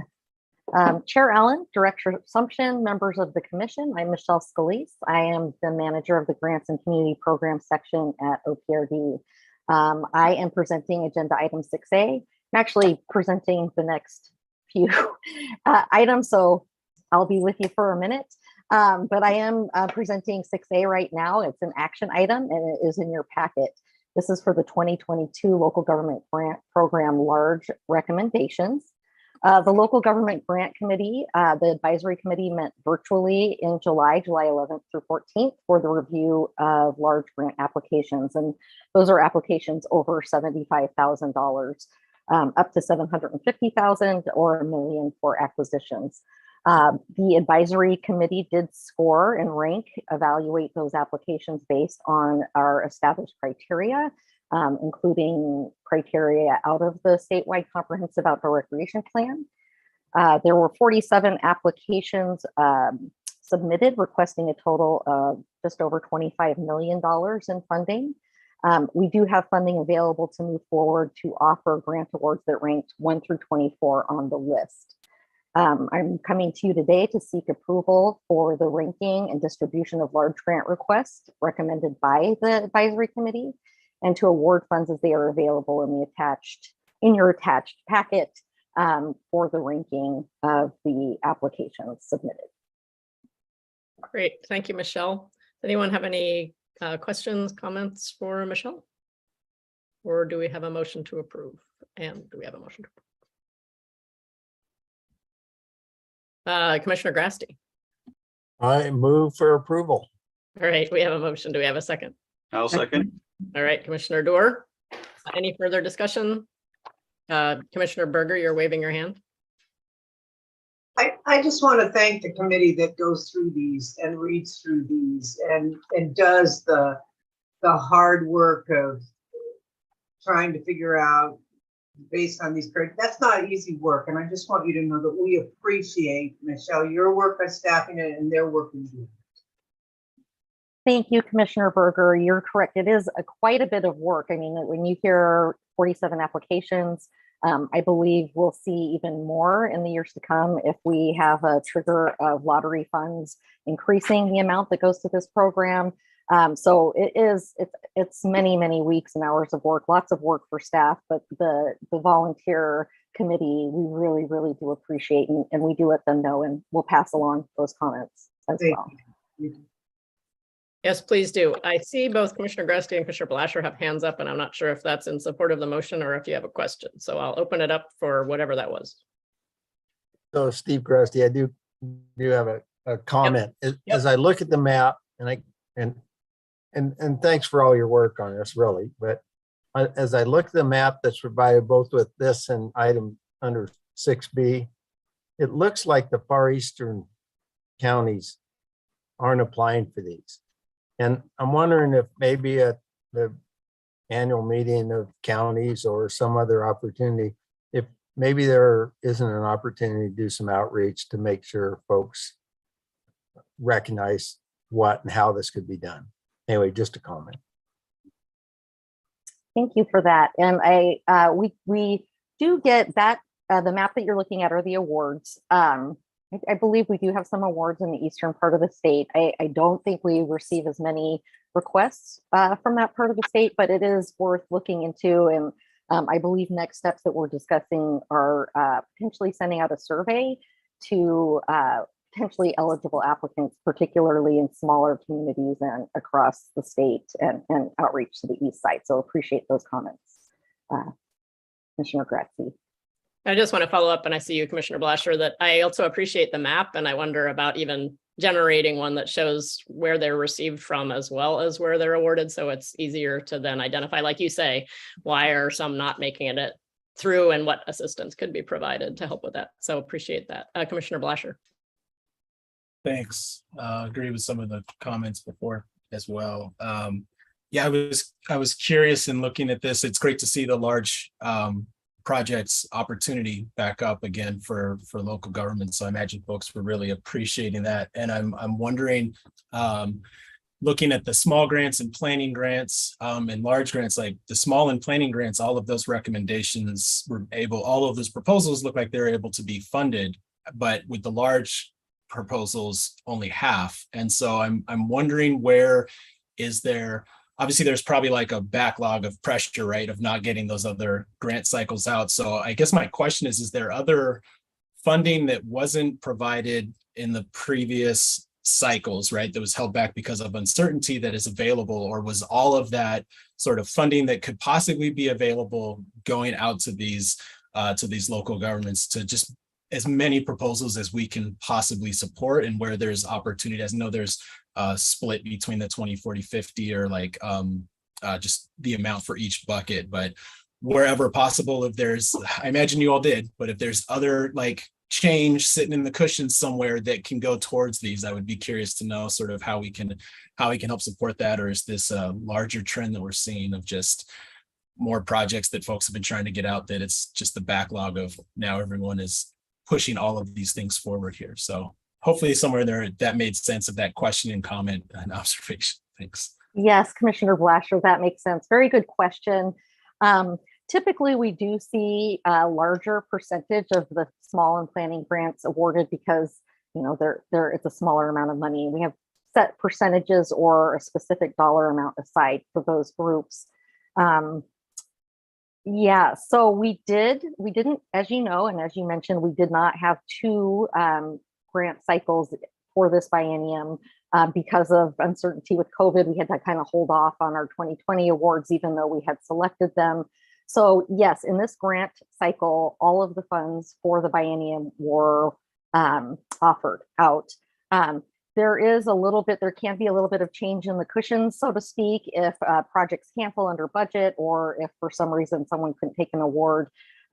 We do typically, like if we get to a certain point in one of the other grant categories, if there's leftover funding, we might move a little bit around to one of the other categories. So there are some things we can do along that line. And then also another funding source that we can point these applicants that were unsuccessful to is the Land and Water Conservation Fund, if they're agreeable to all those terms. Because in our, as mentioned in the training yesterday, our open project selection process within the SCORP does allow us to take priority lists from the local government grant committee, their recommendations, and then use that list as an offering of funding to applicants. They may not always take it. It might not be a perfect fit, but that is an opportunity that we do have and actually are pursuing with at least one applicant this time. Thanks for clarifying. Appreciate it. Sure. Commissioner Doer. Hi. Thank you, Michelle, for the presentation. And again, it's impressive just to see the range of projects that we're supporting here, and I'm kind of excited to see what comes next. As Commissioner Blasher points out, we have had kind of a backlog and a number of things that were tabled, and so I think it'll be interesting in the next year or two going forward to see what presents itself. I guess I was going to say total tangent here, but when I'm traveling, I do encounter some of these places where we've provided these local government grants, and sometimes there's a public acknowledgement of the OPRD connection, which is kind of cool to see. We have the little logos up and signs and so on. On one level, that's really cool because I like to see people aware in the communities that OPRD is a partner in these things. Simultaneously, I guess there's a little bit of danger that every time that, say, a trash can overflows in one of those places, we might end up getting a call with an OPRD logo posted. So it's a little bit complex, but on a certain level, though, I'm thrilled to see that kind of acknowledgement. And is there any sort of systematic way that we try to encourage these partners to publicly acknowledge, put up an OPRD logo? Is there some sort of standard procedure, or do we keep the door sort of generally open for that and let them decide what to do? Well, thank you. Good question, Commissioner Dewar. We actually compel our applicants to support, to post some kind of signage or acknowledgement through their grant agreement. It's a clause for publicity for the program. I do agree with you wholeheartedly on the shield being a little bit confusing. And so we are in the process of working on an acknowledgement sign, and these go out for all of our grant programs that still acknowledge our assistance, but we don't want to make it look like this is our park because of the reasons that you're saying, and also because, we don't want to come in and have a local community feel like we're taking over their project. So we are working on that actively. Actually, I think in the next couple of weeks, I have some meetings to go forward with new signage. So hopefully you will see new signage out there soon. And the signs don't always get posted at these sites where we'd like them to. So there may be projects out there that are assisted that you don't see the signage. But yeah, we do require that as part of receiving the funding. And I don't know, did I answer all parts of your question? No, that's great. I'm looking forward to seeing those signs, and I'm glad that there's kind of a consistent approach to it, thinking forward about how we want to present ourselves at those places for all the reasons we're describing. We want to be acknowledged and yet not be perceived as too overbearing or too responsible for what might be happening in that particular recreational spot. So that's a good way to go. I appreciate it very much. Thanks. And not just recreational spots. On the way back from NASPD, I stopped at the Detroit public restroom and was glad to see that we had been able to make sure that facility was available to people. So exactly. Yay, go POPRD. Some of the best restrooms across the state. It's very important. POPRD supported, so we want to embrace that. Yeah, thank you. I might add, if I can, just an additional answer to the previous question from Commissioner Blasher that I thought of. Also, later today, I believe Katie Gauthier will be presenting rulemaking that has to do with the local government grant program, and in anticipation of maybe more funding coming into the program, we are looking at ways to get more money out to the different areas of the program. So I don't want to steal Katie's thunder there for later, but just wanted to mention that as well. Great, thanks, Michelle. If there aren't any more comments or questions on this one, I think we already have a motion and a second. And so I will just call the motion. All those in favor say aye. Aye. Aye. Any opposed? For the record, I'm an aye. All right, good, thanks. Aye. Commissioner Grassley and Commissioner Berger. All right, all ayes. I didn't hear anybody saying nay. All right, then it passes. Thank you, Michelle, and we can move on to the small grants recommendation. It's me again. Yes. Thank you, Commissioner Allen, and members of the Commission, Director Sumption. Back on, not that far ago, on August 16th, 2022, our 3-member staff committee met to review and score small grant applications, so requests up to $75,000. And then we again applied the same criteria and scored and evaluated and ranked those project applications. There were 20 small grant applications submitted, requesting a total of $1,200,076, and we are recommending funding of all 20 projects. So we are seeking approval of the ranking and distribution of small grant requests recommended by the scoring committee at this time. Great, thanks, Michelle. Any questions or comments for Michelle? All right, do we have a motion? Move approval. All right, Commissioner Blasher, do we have a second? I'll second. All right, we have a second. All those in favor say aye. Aye. Aye. Any opposed? All right. All right, Michelle, we're on to 6C, planning grant recommendations. Okay. Again, these were also considered at the same time by the staff 3-member OPRD grant staff committee on August 16th to review and score these small planning grant requests. And these are requests for up to $40,000. Again, the same scoring criteria applied, considering the statewide comprehensive outdoor recreation plan. There were 10 planning grant applications submitted, and we are recommending all 10 for funding. And so the action we are requesting is for commission approval of the ranking and distribution of the planning grants as shown in your spreadsheet and ranking order. Thank you, Michelle. Any comments, questions on this for Michelle? All right, do we have a motion? Move approval. All right, Commissioner Berger has moved. Do we have a second? Second. All right, we have a second. Any further discussion? All those in favor say aye. Aye. Any opposed? All right, great. Excellent. All right, we're on to 6D, ATV Advisory Committee, new member recommendations with Michelle. You're almost done with me. I know. I'm so happy we get to spend so much time together today. These last two briefs are about members for these different groups. So the 6D is for the All Terrain Vehicle Advisory Committee. It's made up of 16 voting members and 1 non-voting member. And they represent a wide variety of disciplines. Right now, we do need to appoint the Department of Transportation member of this committee because the previous member had retired. So the recommendation is for Amy Joyce. Amy Joyce is the administrator of the Driver and Motor Vehicles Services Division at DMV. She also previously worked for the Office of Government Relations, representing the 3 divisions at ODOT. She does have a background in ATV laws and operation of ATVs. And so our request to the commission is for approval to move forward with appointment of Amy Joyce to the ATV Advisory Committee. Great, thanks, Michelle. Move approval. Amy Joyce, I have known her from previous service. Boy, she's a busy lady. This is a great appointment, and I would move approval. All right, we have a motion. Do we have a second? I'll second.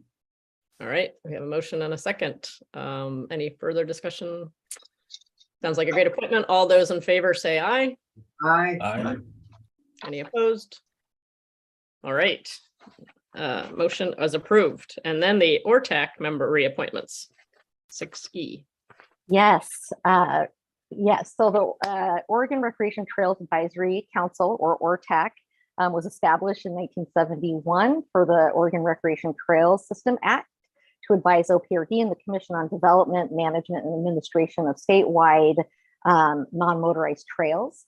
ORTAC consists of 7 members, and we are actually seeking reappointment of 3 members, Skylar Archibald, Del Schaffenberg, and Joe Cressy.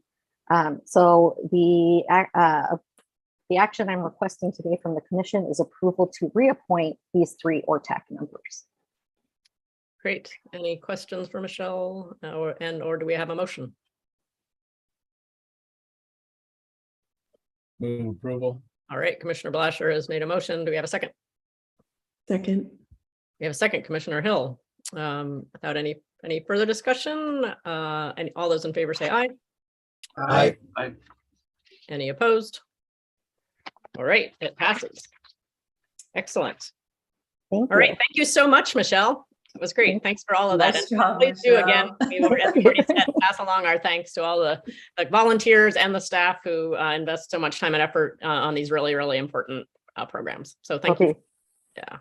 Thank you. All right, we're moving on to item 7, Heritage, and we have a Heritage Division update with Ian. Welcome, Ian. Can't hear you, Ian.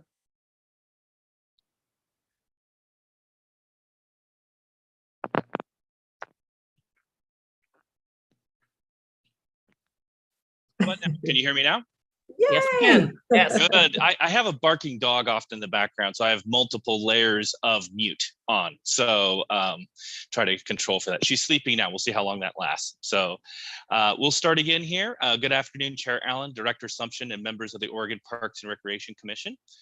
My name is Ian Johnson. I'm the Associate Deputy State Historic Preservation Officer. I'm taking the place today for my supervisor, Chrissy Curran, who is unable to attend. I'm presenting agenda item 7, the Heritage Brief. Just real quickly, a highlight of the last several months was the listing of the Sarah Helmut State Recreation Area. That was one of the agency's projects celebrating our agency centennial. The opening of the park in 1924 marks the beginning of the Oregon State Park System. So that was quite a wonderful project to complete. The Heritage Division also recently published the Oregon Main Street Network Impact Analysis. The report examines the period between 2011 and 2021. It demonstrates the impact of the Oregon Main Street Network as a program that strengthens communities, bolsters the economy, generates state and local tax revenue, and fosters connections across the state. The report looks at several key program areas, including historic preservation, economic development, tourism and customer attraction, placemaking and public improvements, and partnerships and program operations. John Stover is one of the report authors, and he's going to represent the key findings as a keynote speech at the upcoming Main Street Conference. Oregon Heritage will be hosting that in Klamath Falls, October 5th through 7th, and the annual conference, in addition to going over this report, will be an option skills to take back to their communities. We'll also have another forthcoming study regarding the economic impact of heritage.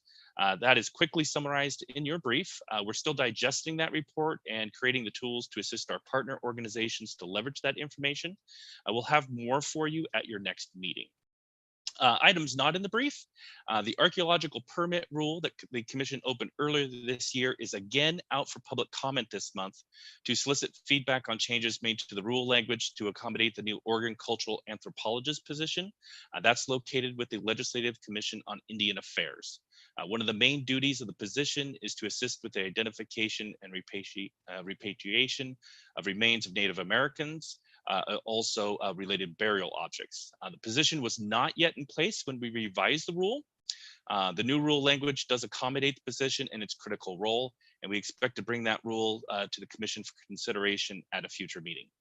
Our office also continues to hold public workshops as part of our outreach for the 2024-2029 Oregon Historic Preservation Plan.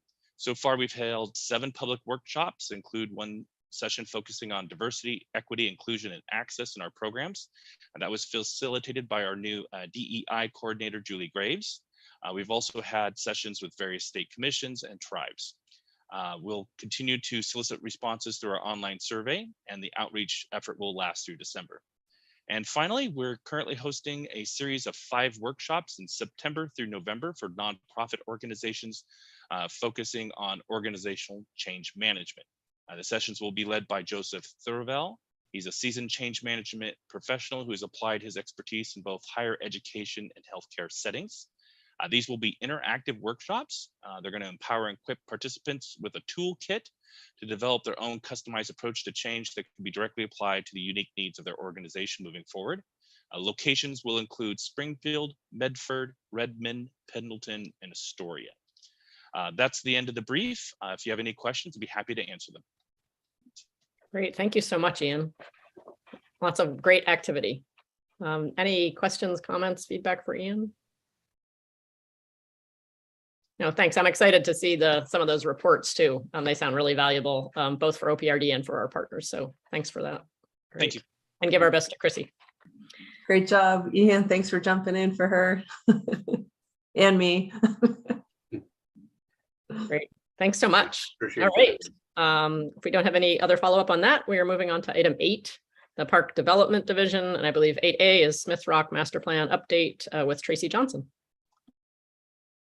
Good morning, Chair Allen, Director Sumption, and members of the Commission. My name is Tracy Johnson. I'm a project manager with the engineering group, and I'm here to give you a presentation on item 8A, which is the Smith Rock Master Plan. Stand by as I share my screen.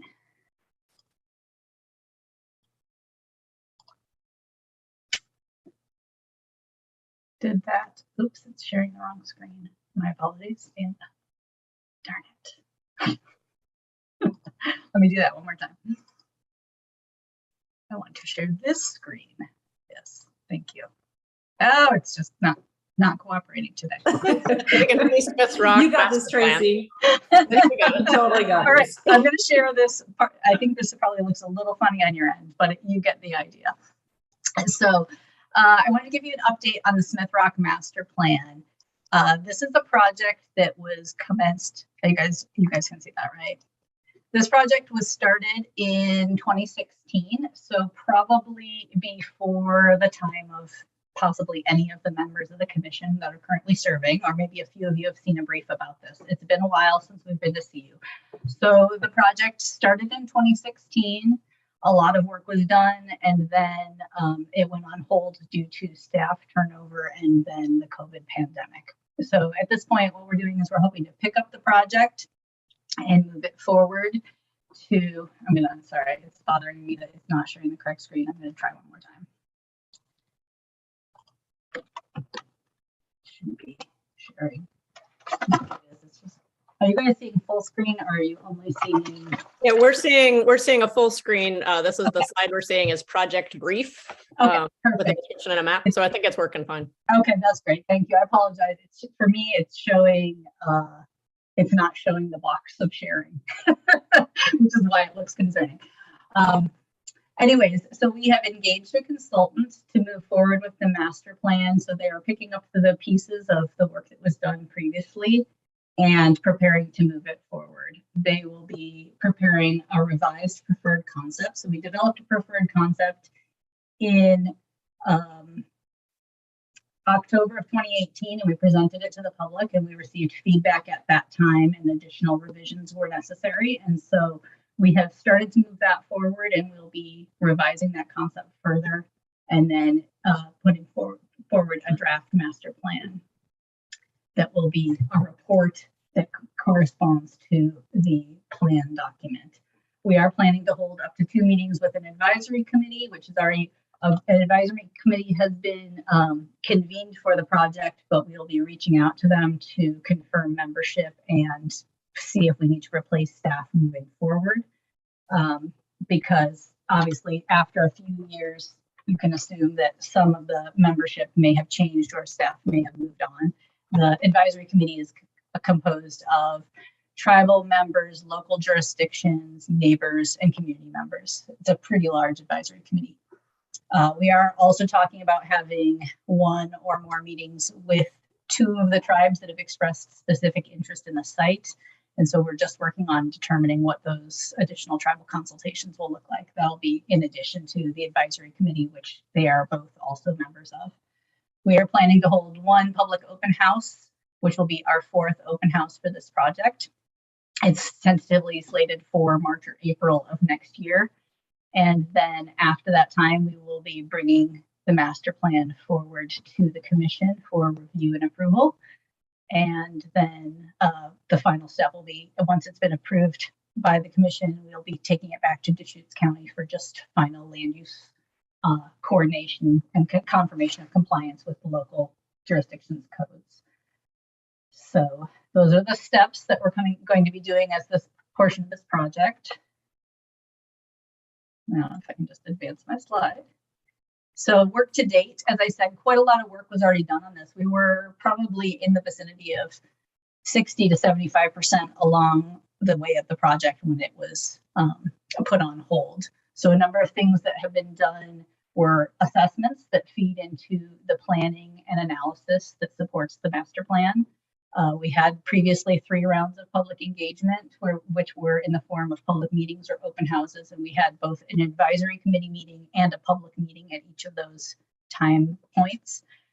Preliminary concepts were developed and refined down to a single concept, which then will be refined again as we move forward to finalize this. And the plan was presented to the Deschutes County Commissioners in July of 2020. So this is a graphic that just kind of defines our master plan process. So you can kind of see the steps that we go through as we proceed through a master plan. The blue line indicates approximately where we're picking up and starting the process. So we can see we've gotten through the 3 big early preliminary steps. The final step is really compiling all the data, synthesizing it into a final report and a final preferred concept, and then taking it forward. And over on the side here, you can see our proposed completion schedule, which our goal is to get through adoption within this fiscal year, before the end of the fiscal year in June. I'm cautiously optimistic that we can make that timeline, barring, things come up and sometimes things get delayed, but currently it's feeling like it's an achievable schedule. And so that is our current goal. And so I do expect that I will be back to give you another update, certainly prior to adoption. And and just as needed, if you have questions or if you have a specific request for further information. That's all I have for Smith Rock, but I'm happy to answer any questions. Great, thank you, Tracy. Any questions, comments, feedback for Tracy? Commissioner Grasty. Trying to get off mute. So I'm just curious, as I looked at the last chart, is there some connection to land use and this, that a nexus in some way that I'm not thinking about, or probably you are, but. So that's a great question.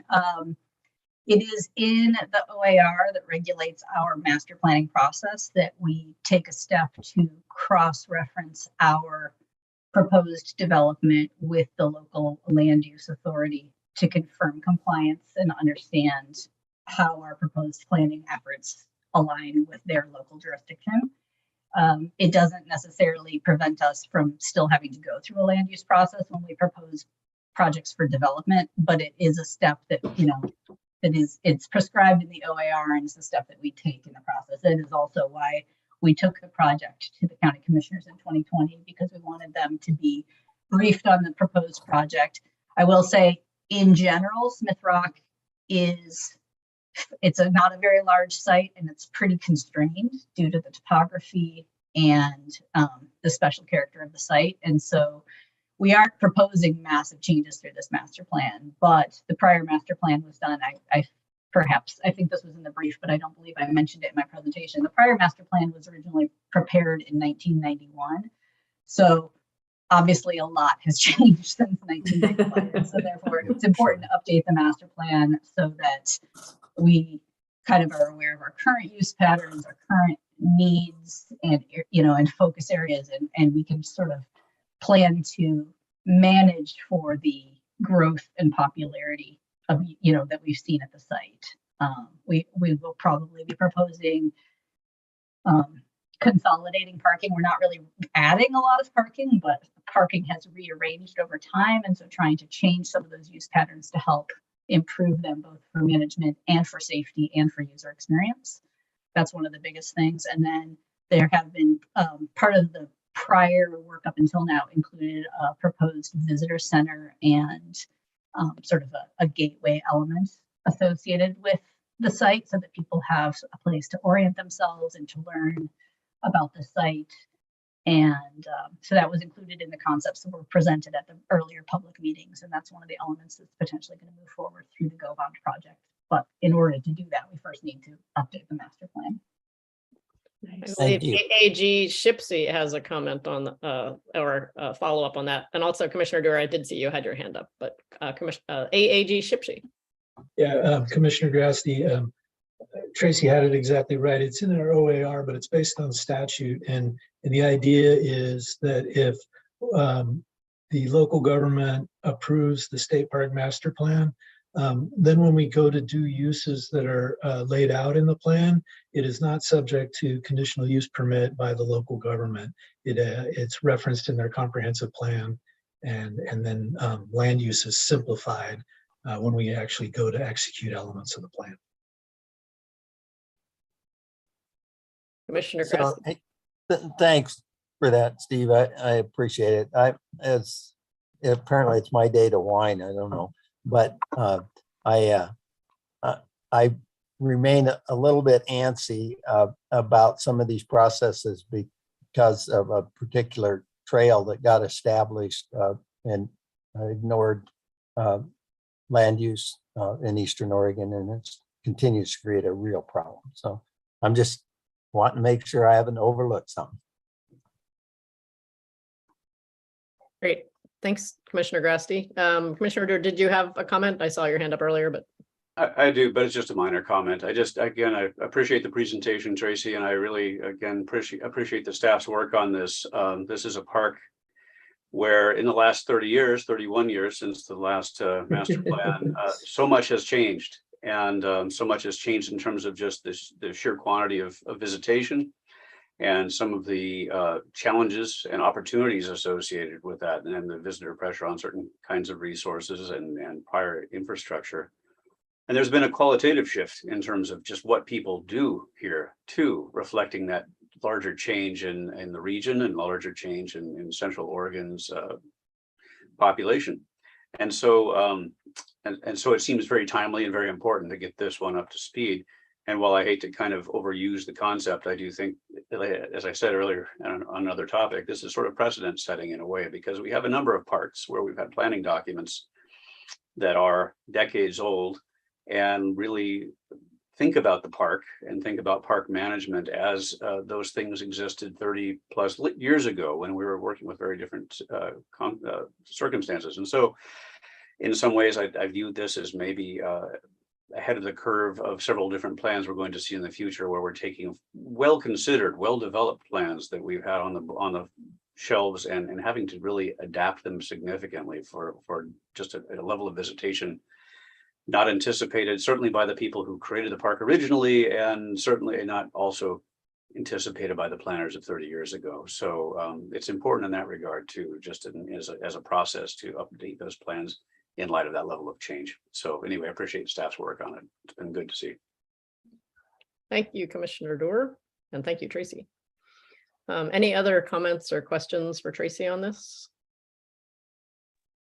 It's a great job, Tracy. She hasn't been with us a long time, and she is caught up as if she was here in 1991 and even stumped Shipsy. So nice job. Great.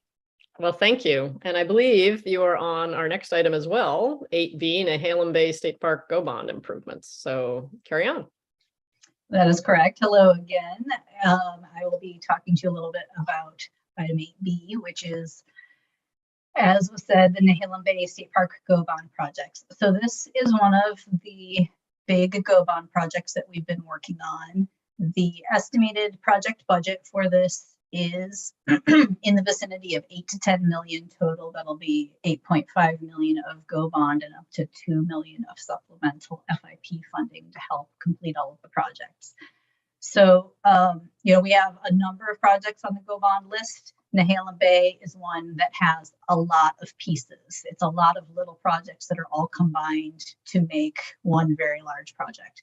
So where we are now, working on the project, proposed projects for the site include adding a staff housing area. Staff housing is something that's very hard to account for at the coast these days. It's really hard to find reasonable rentals because everything is in short-term rentals currently. So adding staff housing was something that was included in the master plan in 2007 and is more in demand now than it was at that time. So that's our highest priority near-term project. We're trying to get that completed, hopefully for next season. It's going to be a tight squeeze, but we're hoping to get it on the ground for next year. In addition, there are electrical and water utility upgrades for all of the camping loops, replacing and relocating the dump station, which is not historic, but practically historic in its current location and function. It causes circulation issues at the park, and so relocating it and upgrading it to modern facilities is one of the goals. We'll be relocating and expanding the hiker biker camp, which is unfortunately going to be displaced by the dump station relocation. We're hoping to add a camping cabin loop and a dispersed tent camping area. And then we also are proposing a number of additional restrooms to support both the additional camping facilities and then some to just provide additional restrooms to support the existing facilities. Currently, we have 6 camping loops and only 4 of them have restrooms associated with them. So 2 of them end up having to go a longer distance to get to facilities. And so we're hoping to retrofit and correct for that issue. And then we also have some things that are a little bit more in the maintenance category, repaving the entrance road to the day use and boat ramp, and then improving the boat ramp and possibly adding a few additional facilities there. And this map, I believe, was attached to your brief, and this is showing the approximate work area. So you can see the green overlay on this map is a portion of Nehalem Bay State Park, and you can see the blue areas are covering a good bit of the developed portion of the park because the extent of projects that we have proposed covers a very significant area. You can kind of see the ghost of the roads and the camp loops and things under that blue polygon. Currently underway, we have a marbled murrelet survey, which started in the spring of last year, which is in support of a number of the coastal go-bond projects. It's a requirement related to confirming presence and planning for work around potential presence of endangered species. We aren't anticipating it to be a problem at Nehalem, but Nehalem is one of the project sites that is being monitored and surveyed to confirm absence before we can proceed with any tree impacts or removal. In addition, we have 2 projects underway currently on site. One is a wetland delineation, and the other is a cultural survey, phase 1 and phase 2 cultural survey. And so those projects are both underway. Field work is in progress, and then there will be agency coordination and permitting, and we're hoping to have those wrapped up by the spring. And both of those projects, because if you're not familiar with Nehalem, it's a very wet park. It's obviously at low elevation. There are a lot of wetlands and waters that we need to know the location of so that we can work around them where possible and plan accordingly if we can't avoid them. And cultural survey wise, there are also a lot of cultural resources at the site. We have historic and prehistoric uses. We have known Native American sites, particularly along the estuary or bay side of the park. And we also have shipwreck remnants and debris that are scattered throughout the site. There was a known shipwreck, and then the subsequent tsunami dispersed it everywhere. So we're looking to understand the location of both of those items before we move forward in planning. The project budget, as I mentioned earlier, so background studies for this, because of the size of the study area and the extent of work that needs to be done to help confirm resources, the background studies and feasibility studies are a pretty substantial effort. We're expecting those are going to cost around $600,000. And then we're expecting that the design phase will be in a $600,000 to $800,000 range. That will put us over the threshold of $750,000. And so that is why I'm here today, because currently we are working with parametrics for the wetland delineation, and we're planning to work with them to continue their work with topographic survey, geotechnical investigation, civil engineering and design, and basically have one consultant really help us to advance all of the project work and really have a comprehensive approach to all the disparate pieces associated with it. And so I think I kind of covered a lot of this already, but we are planning, because of the number of projects, we're planning to phase the design and work. We have a working schedule where we're kind of rotating around working on different parks so we don't impact parts of the park, so that we don't impact everything simultaneously. We don't want to take all of our camping offline simultaneously, for example. Plus, we also have go-bond projects up and down the coast that will also have camping impacts. And so we're planning to rotate work accordingly. to help minimize impacts to users and management.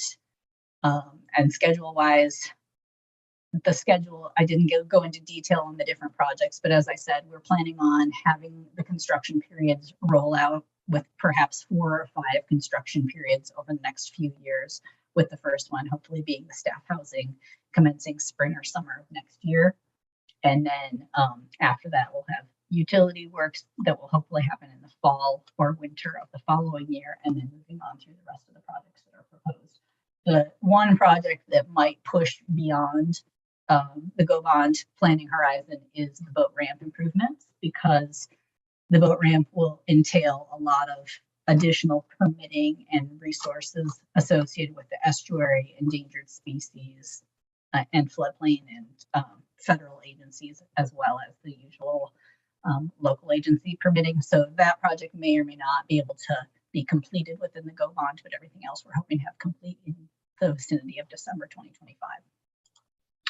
And that is, so at this point, I am asking, or we are asking for approval to exceed the $750,000 contracting threshold with parametrics to proceed with civil engineering design.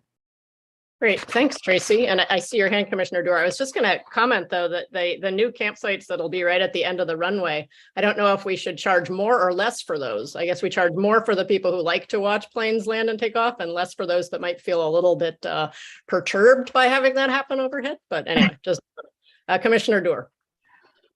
Yeah, the end of that runway can be pretty exhilarating sometimes with the small planes buzzing overhead.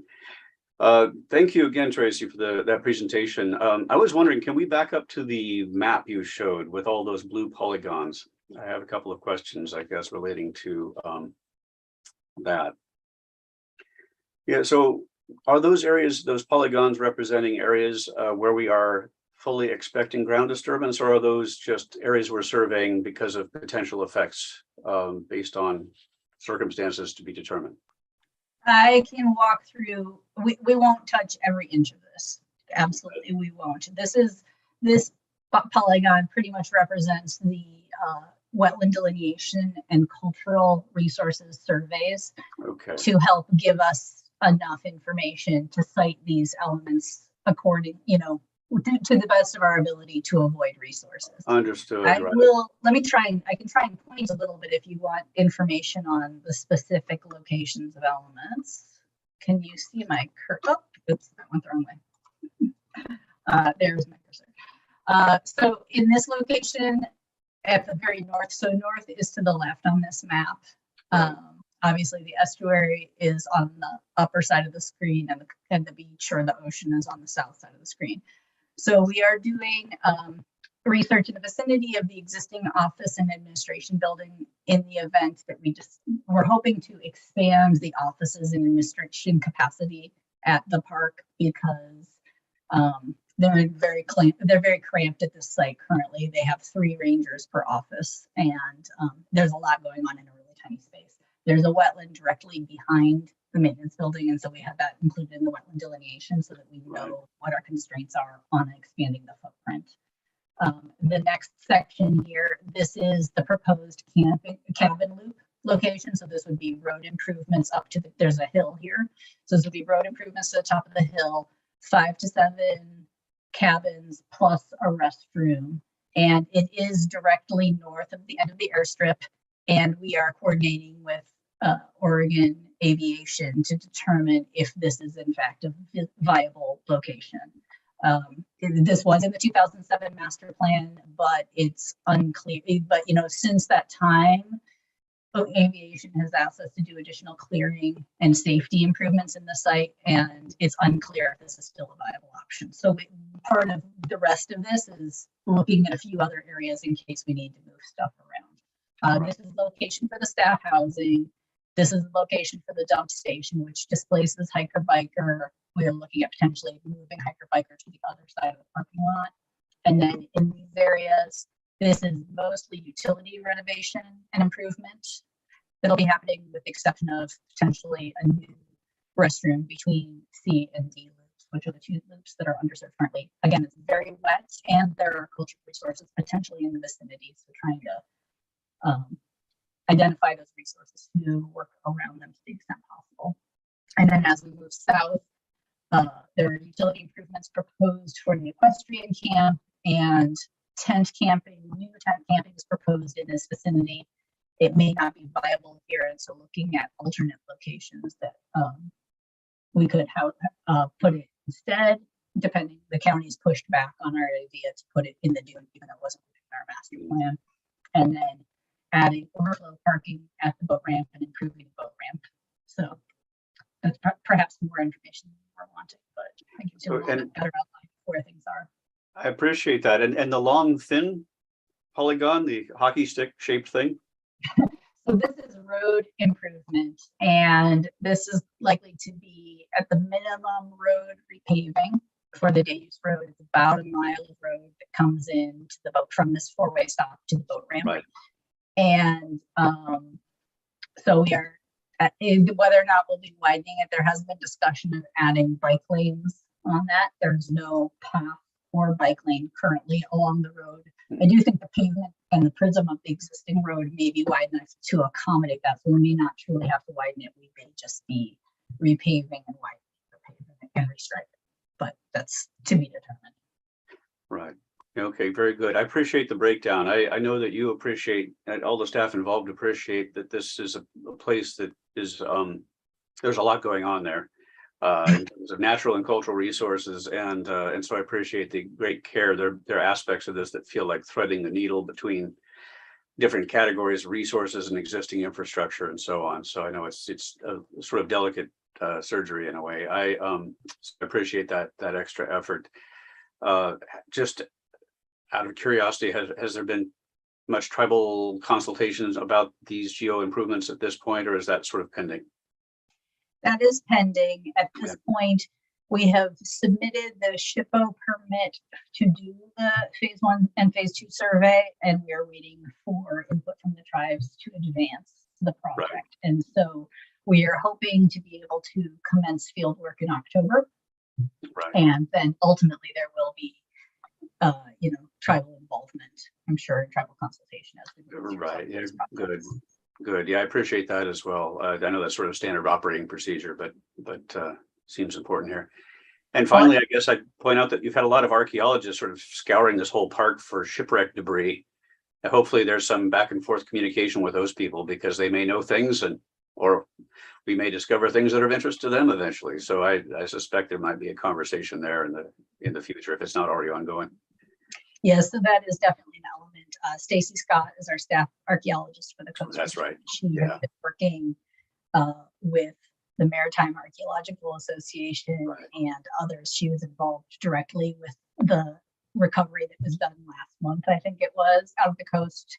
She was on site for that, and she's been really instrumental in putting together the plan for the survey for this to focus really in the areas where very good. You could survey the whole site and get a lot of information, but obviously we can't afford to do that. So just trying to narrow it to where we need to. Right. Well, very good. I appreciate it very much. I appreciate the overview and look forward to hearing what comes next. Thanks. Thanks, Commissioner Doerr.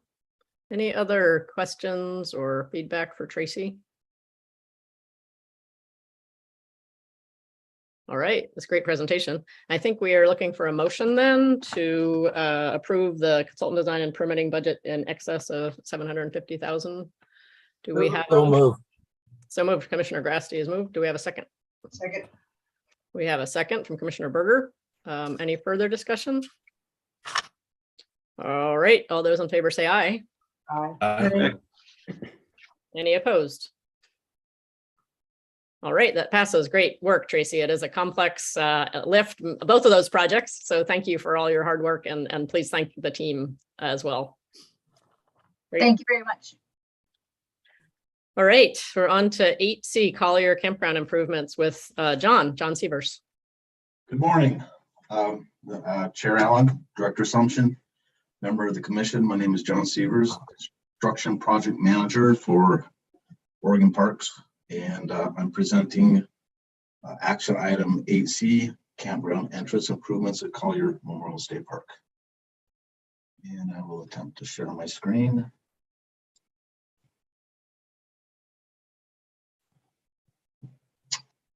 So do you see a PowerPoint presentation? Yes, we do. Thank you. Okay, I'm having the same problem as Tracy, I guess. So,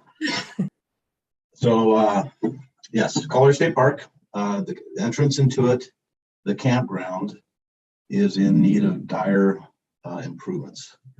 And the project will include improving and replacing several critical infrastructure elements at the campground entrance. Then project will improve parking, park operations, and accessibility to visitors.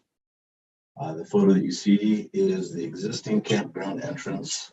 It's been impacted greatly with restoration after the fire. And those are some of the elements to this project. It'll include replacing the campground woodshed that was burned and destroyed in the 242 fire. The project will include installing a campground registration kiosk to help improve visitor access. We will install a trash and recycle facility to improve park operations.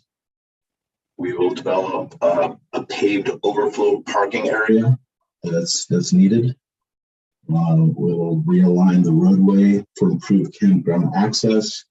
We'll provide an additional lane for the registration kiosk and provide a trash or a lane for temporary parking for the trash recycle center.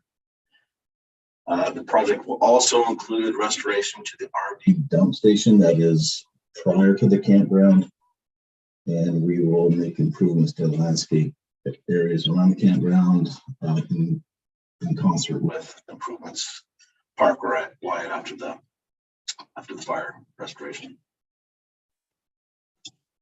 I think this is in your packet. It's a conceptual design of what I'm trying to improve. You can see the kiosk registration area that will be outside the campground. The lane that supports that. It will the parking area and the woodshed and the recycle area are over here in this area. That's a conceptual plan. It'll change a little bit, but that's the main idea.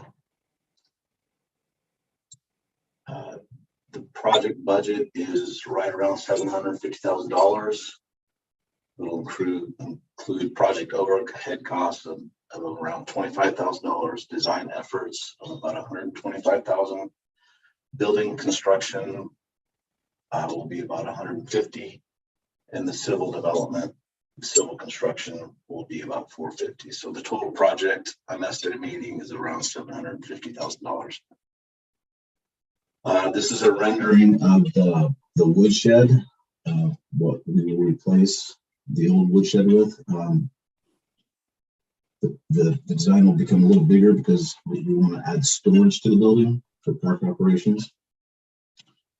And the photo that we have on the left here is the existing dump station. As you can see, it's kind of old and antiquated. We need to improve it for accessibility.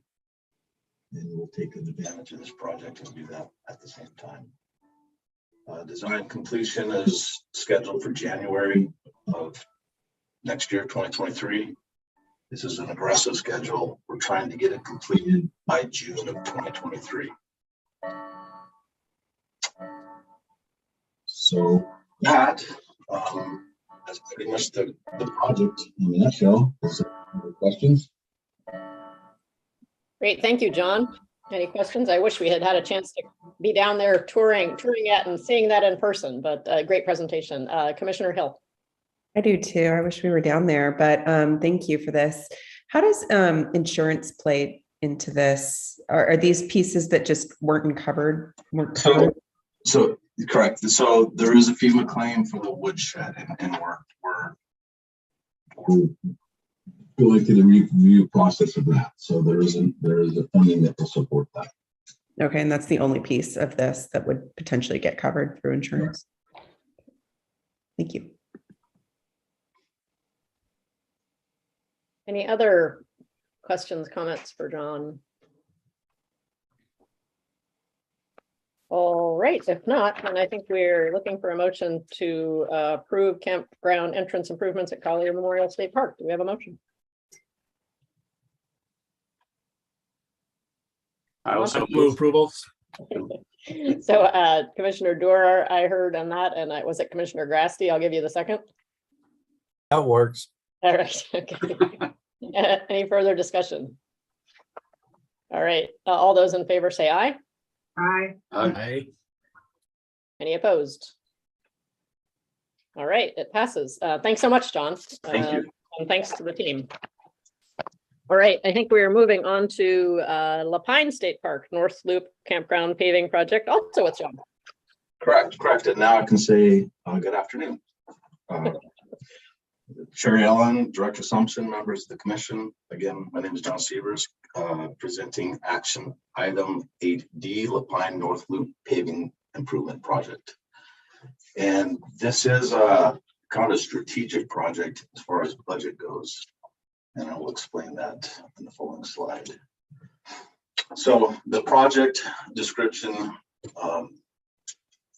there's two separate elements of work. And the main element is the North Loop Campground. The work will include removal of existing asphalt, base repairs, grade adjustments, compaction, and repaving the entire campground route. It will improve accessibility and improve the ride through the park. It's way beyond its life cycle and needs to be improved. The second scope of the project is developing the opportunity to improve the campground road that goes back from the North Loop back to the south and the middle loop. That's also beyond its life cycle and it needs to be repaved and restored. And we'll take the opportunity, if we have funding available, to do those improvements during the same construction opportunity. My budget is approximately $10,000 for design and project overhead.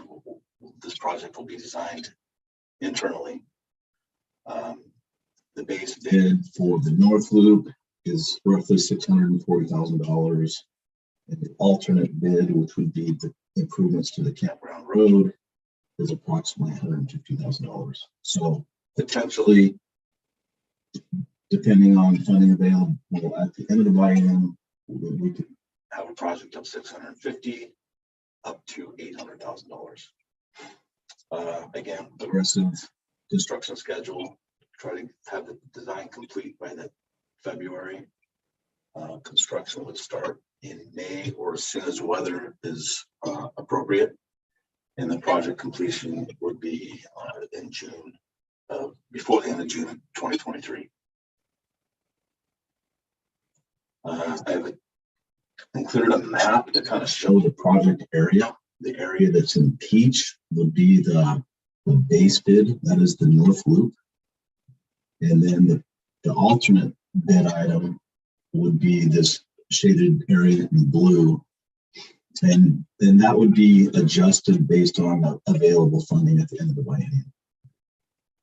Other notable things that we have on this map is I've paved the South Loop in 2012, the Middle Loop in 2016, the day use area 2018, the park office in 2018, and this park, what remains to be improved as far as the roadways go is the main corridor road, which is called State Recreation Road. If we can improve that in the next few years, then Lapine will be in good shape as far as its road conditions. This photo shows the current conditions of the North Loop campsites. They are beyond, like I said, their age, and they need to be improved. They present trip hazards and a fairly unpleasant ride as you drive through the North Loop. And again, some questions and some photos of past projects. Great, thanks, John. Any questions or comments for John? All right. No, it was nice to see on that map where I spent time last week with an ASPD down on the Deschutes. All right. If we don't have any further questions or comments, then I'm looking for a motion to approve paving improvements at Lapine State Park. I move to approve. Second. All right. Commissioner Hill moved and Commissioner Berger seconded. Any further discussion? All right. All those in favor say aye. Aye. Aye. Any opposed? All right, we have that approval. Thank you so much, John. Thank you for your time. All right. Great job, John. Thank you. And I think we're moving on to rulemaking. So we have 9A, opening local government grant rules, Division 6 with Katie and Michelle. Great, thank you. So Chair Allen, Director Assumption, members of the commission, Katie Gauthier, Government Relations and Policy Manager. And I'm here with rulemaking requests. So 9A is the request to open the local government grant program rules. So we are looking to open all of Division 6, which outlines the requirements for the local government grant program. This is the lottery funded grant program that funds outdoor recreation projects for local governments. You approved a lot of those grant funds earlier. So the need for these rules, we're looking at administrative updates and then also changes in preparation for the potential for funding increase when the lottery hits the threshold to increase grant funding from 12% of the lottery proceeds to 25% of the lottery proceeds in the future. We have had a rule advisory committee convened. It included local government members, members from the Association of Oregon Cities or Counties and League of Oregon Cities, Oregon Recreation and Park Association, and the prior grant committee members. The advisory committee met on August 17th and September 2nd and reviewed the draft rule changes that staff had developed and made suggestions, and we've developed a new draft. And if you approve opening the rules, we would open public comments from October 1st through November 3rd and have a public hearing on November 1st. The changes were, the initial draft was in your packet, mostly administrative changes, but some additions to the grant award amounts and lots of changes in dates and definitions and things like that. So this is the staff request, but I'm here to answer questions, and Michelle Scalise is joining me to answer any technical questions about the program. So we've been working together on the process. Great, thank you, Katie. Any questions for Katie or Michelle on this?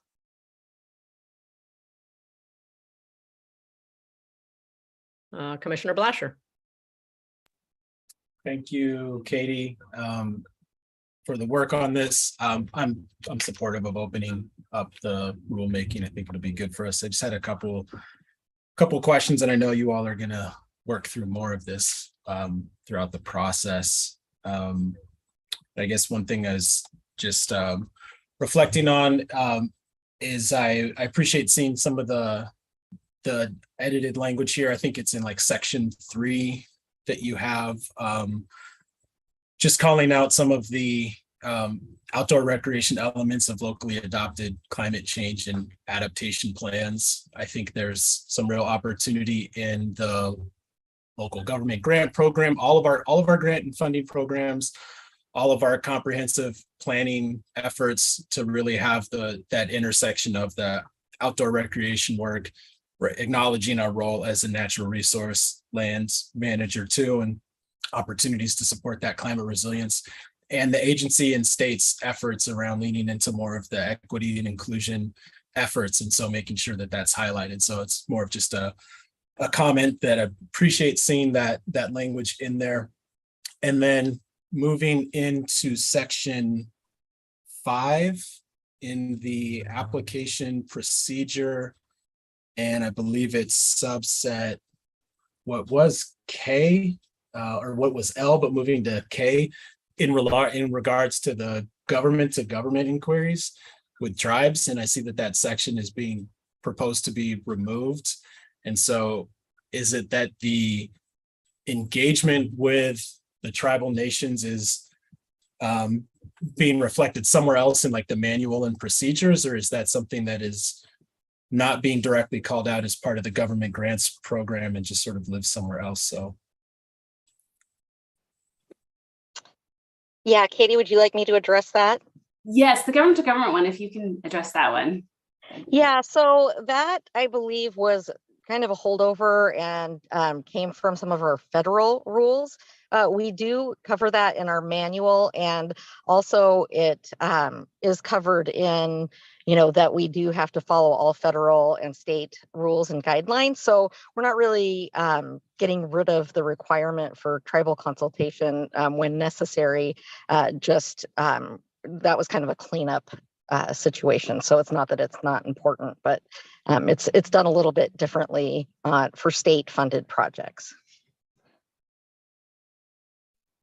Thanks for that clarification. That's what I assumed. I just wanted to clarify because there was also some sections being struck around the ADA compliance. And so I assume that these are reflected in the manual and you're just trying to clean up the language in here to direct towards manuals and guidelines and all of those other expectations. But and I know, again, you're in the draft process and all sorts of things will come up as you open this up and go through it further. But I guess that would be my hopes and thoughts of just how we continue to think about these programs, these funding programs, and that it's coordinated with all of the like agency and states, values around being more inclusive and creating those welcoming spaces and taking that long view approach. So whenever we open these things up, making sure that we're also going forward with our values. And there's also an opportunity to, test those assumptions if we're on the right path with this and what that looks like and how it can resonate with everyone in the state, knowing that we can't make everyone happy, but that we can also really sort of be intentional how we're moving forward. So I'm looking forward to hearing more and seeing how this goes forward in the coming meetings that we have. Thanks. Thank you for those comments, Commissioner Blasher. Great. Any other comments or feedback for Katie and Michelle? All right. If not, I believe I can't remember anymore. Do we have a motion? John, you said you have supported making a motion. So I can make a motion right now if you'd like to, Chair Allen. I move. Thank you. We have a motion. All right. And Commissioner Dewar has seconded. All right, then. Any further discussion? All those in favor say aye. Aye. Any opposed? All right, motion passes. And we are back to Katie with a request to open park area rules, Division 10. Great, thank you. So this is a 9B, the request to open park area rules. And the park area rules are the division that really looks at most of the campground rules. It is campground and day use rules. There are things like our stay limits, visitor conduct, overnight use, bicycles, motor vehicles. It's kind of the whole broad swath of things that affect visitors in campgrounds. We're looking at a need basically around management issues as we face additional visitors, making the penalties for violation of the rules clearer and providing more flexibility for our staff to provide better public service when it's possible. We've had 2 staff work groups look at these rules. The most recent was from an inclusion perspective. In the last year, we've had a staff work group go through the rules, seek public input on how to make them more welcoming and address barriers that we may or may not know about. So now we're ready to have an external rule advisory committee look at those rules, find ways that we can look at barriers, easing barriers when possible, and make sure that the rules are clear and the penalties are clear. So we're currently recruiting a rule advisory committee of diverse stakeholders that either use state parks or have faced barriers in using state parks. The RAC will meet virtually, likely 3 to 5 times, and recommend draft rules that then we would take to public comment over the next, that would be open for around 6 weeks, and we'd hold at least 2 virtual public hearings.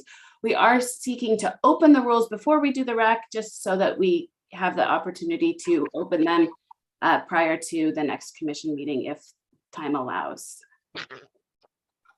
So the request is just to open the rules after, but we won't actually open them until after the RAC process concludes. Are there questions on this one? Thanks, Katie. Any questions or feedback for Katie on this one?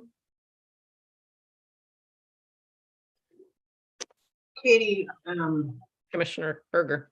this is going to be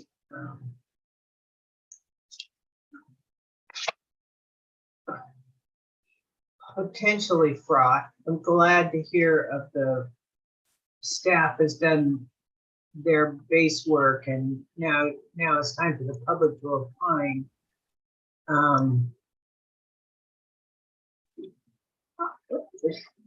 I hope there's enough outreach here, because when you start penalizing people, it gets dicey right away. And we have to do this, and this is going to be tough.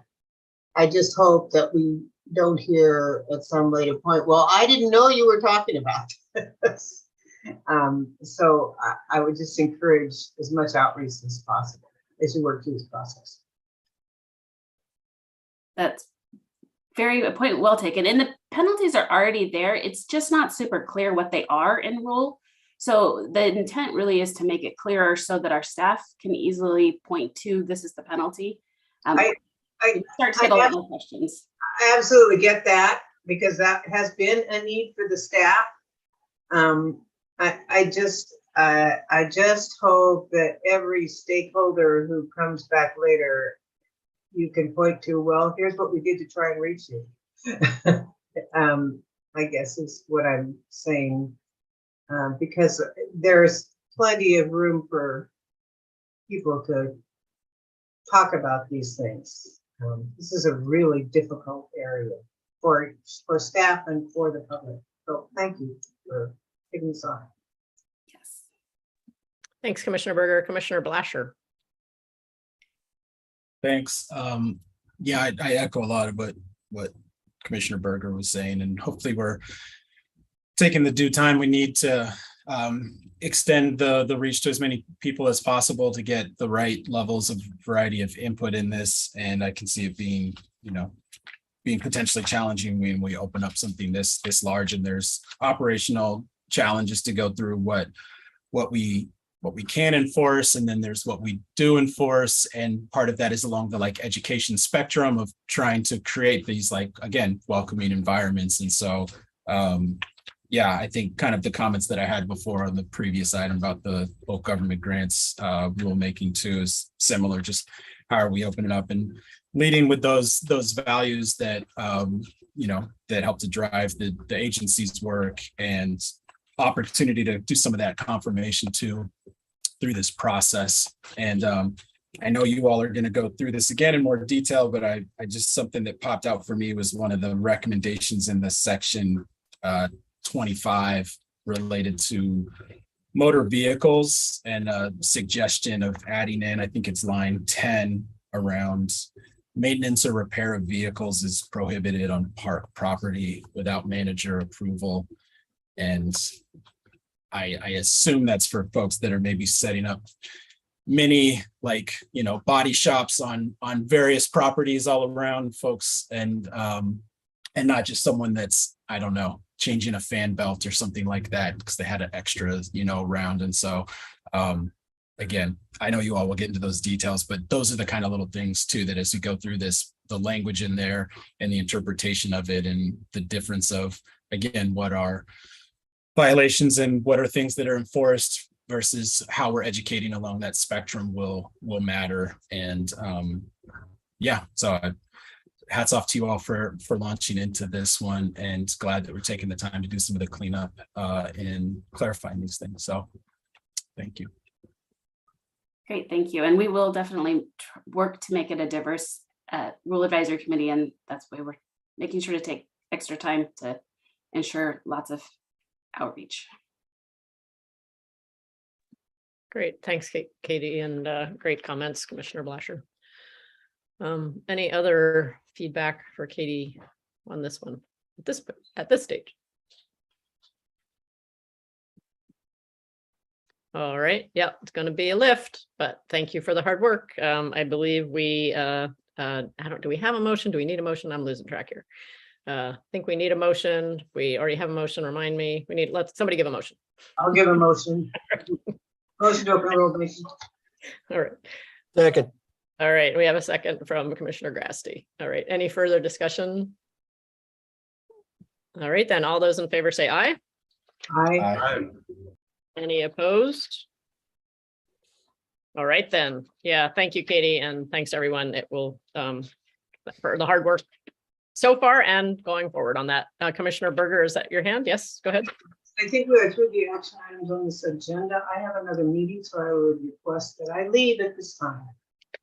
Okay, I think we're almost done here. I think we just have the information items, which do we need to, so yes, Commissioner Berger, if you need to leave, it's wonderful to see you. I don't think we have more action items. Take care and see you hopefully in person in November. So yeah, Daniel, if we have any discussion about the information items, I know you're here with us. No, just presenting them, or they're just consent. So if you have questions, we're happy to answer them, but you should have read them ahead of time. Yep. And good, there is Daniel. I didn't see him.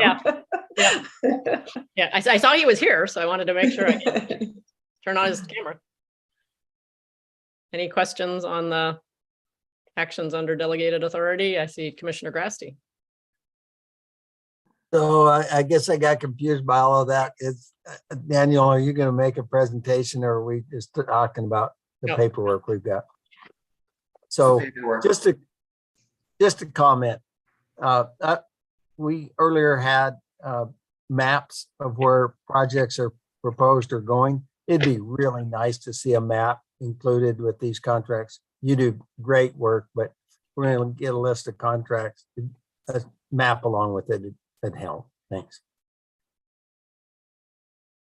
Great idea.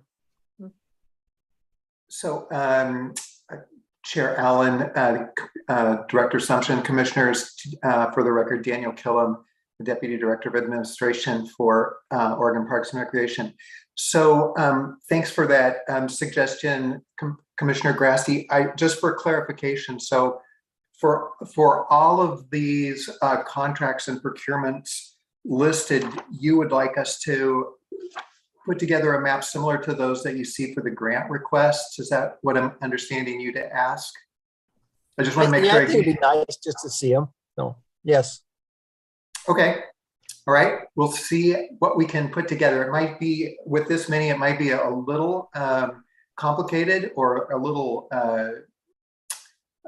information rich, but let us try to put something together for November and see if it comes close. In fact, it might run it by you prior to he has something to add here, I think.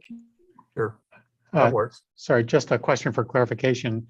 Do you want to see a map of the places the contracts benefit or the location of the contractors? Yeah. You know, for me, if there was just a pin in the counties that these were in, that'd help. So do you mean the contractor or where the contract is the work is occurring? Because many of these. Good question. Where it's occurring. Okay. We'll see what we can do.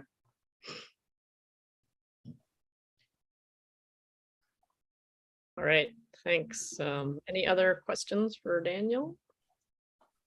And it was great to see you in person, Daniel, last week. Yeah, thank you. Great seeing you too. So I think then the only remaining thing is there is a calendar for 2023 that's proposed, which officially I would actually only be here in February. But I think we also just wanted to, Lisa, do you want to just give an update on kind of the commission structure going forward for the next while? Yeah, and so that calendar that you have is proposed and we'll be approving it in November. So if you all can take a good close look and let Denise know if Denise or Jamie know if you have any conflicts with the dates that are on there and the tentative locations, that would be super helpful so we can approve that at the next meeting, which we will be in person for. And then, so you all got an email letting you know that the governor's office had concerns with Commissioner Schaefer living in Portland the majority of the time while supposed to be representing the East of the Cascades position. And so with the current governor and administration going out, and the appointments already in for kind of her tenure, we won't have the opportunity until probably February during session to appoint another commissioner. So it will be just you folks that are here, and we'll navigate the waters as they come up together. And we do have a quorum, so we should be all right. And if you guys don't agree on something, then we'll go ahead and kick it back and make staff do even harder work on it. So, but I just want to make sure you all knew that for the next couple meetings, this will be the crew that will be with us, and we'll get that position filled just as quickly as we can. And I think that was really it, unless anybody had questions or any other comments. Commissioner Grasty. So earlier I'd asked we have a topic of discussion, and I'd about usage of parks more broadly, but let's maybe do that during our next work session, and perhaps there's a time to gather some thoughts around that topic and see if we can have a more comprehensive conversation about it. Good suggestion, Commissioner Grasty. Commissioner Blasher. Thanks. I just have a quick comment on the 2023 calendar, and we were in person. I just, talked to Denise on the side, but it's just easier to share now. I do have a potential conflict on the February 22nd and April 11th.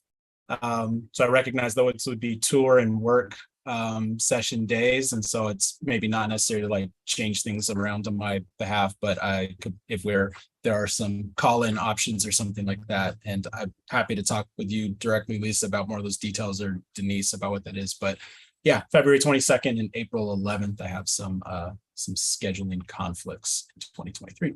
Thanks. Awesome. We appreciate having those earlier. Thank you. Chris. If we're all done with everything else, I have one last 6-minute thing to share with you. If you're not tired of sitting and you can bear another 6 minutes. You good? Okay. Yep. Lisa, pardon me, I was going to bring JR in and I completely forgot.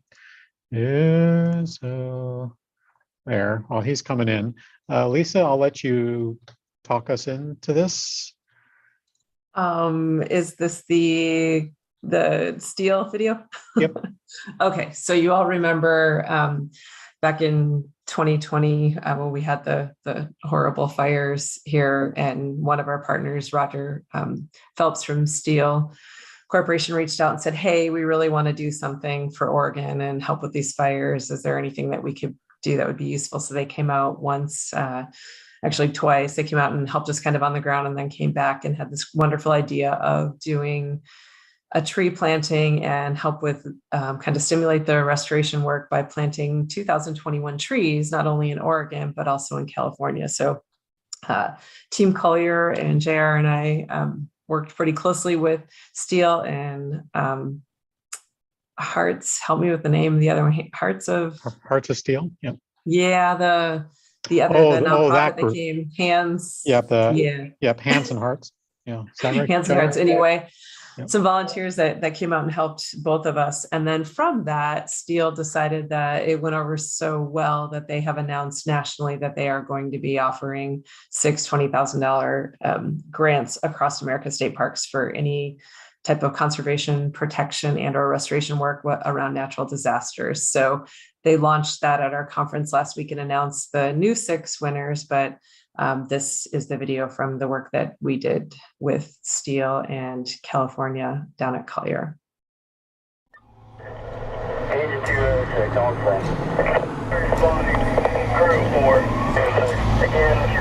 having a hard time seeing because of the smoke. We're in major thoroughfares, and then it started spreading to some northern communities. Now, firefighters have done all they can to try to push back on that.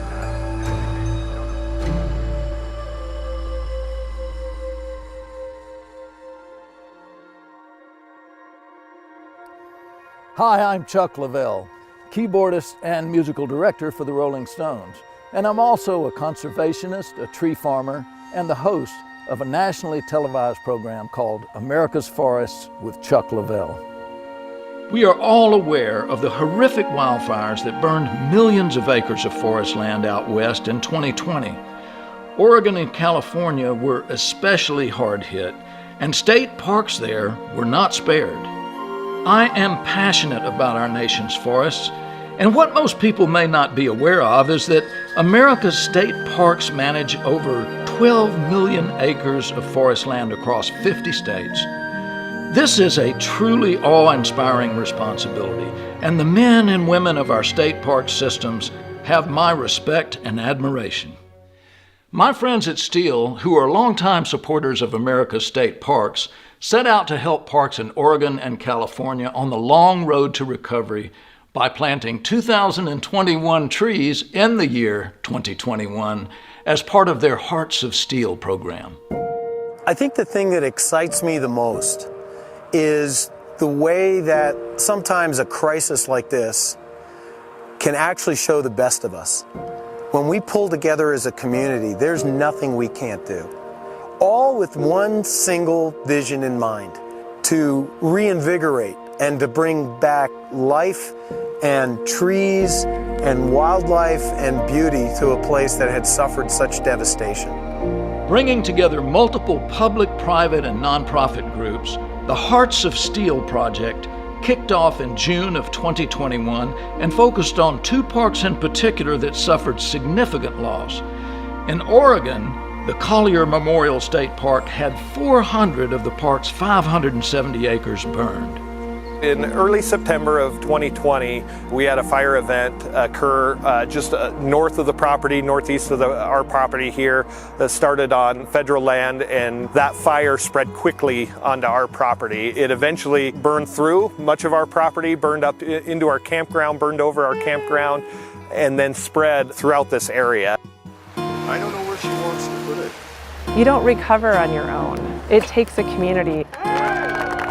Great job. My good friend Roger from Steele hit me a couple months ago and said, hey, I have this really crazy idea. What if we did something positive for Oregon? We want to do something to help Oregon recover from these wildfires. And what do you think about coming out and planting 2,021 trees and bringing all my new friends? It's going. Watch those limbs.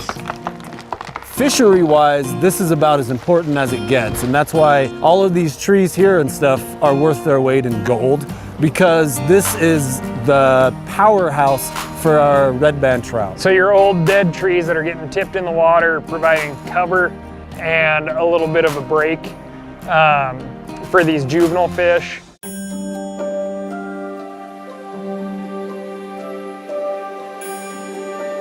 In California, 70% of the 168 miles of shoreline that is considered the Lake Oroville State Recreation Area was impacted. Here within Loafer Creek, the recreation area that we are at today, there was about 400 acres that burned. The forest is kind of hurting right now out here. Unfortunately, there's not any really live trees right now. A lot of that area burned really hot. So we're in here today to kind of drop some hazardous trees, kind of take a look at some of the trails, and then we also are going to be planting some trees into the ground, doing a little bit of replanting. We're here to help protect the natural and cultural resources and help educate people along the way that yes, fire burned through here, and we're going to see a series over the next several years on just kind of that regrowth and regeneration of the forest that's through here, and all because we have our employees and volunteers, our partners that are coming in, thinning out the hazard trees and planting new trees for new growth, and for generations to come, they're going to be able to enjoy that.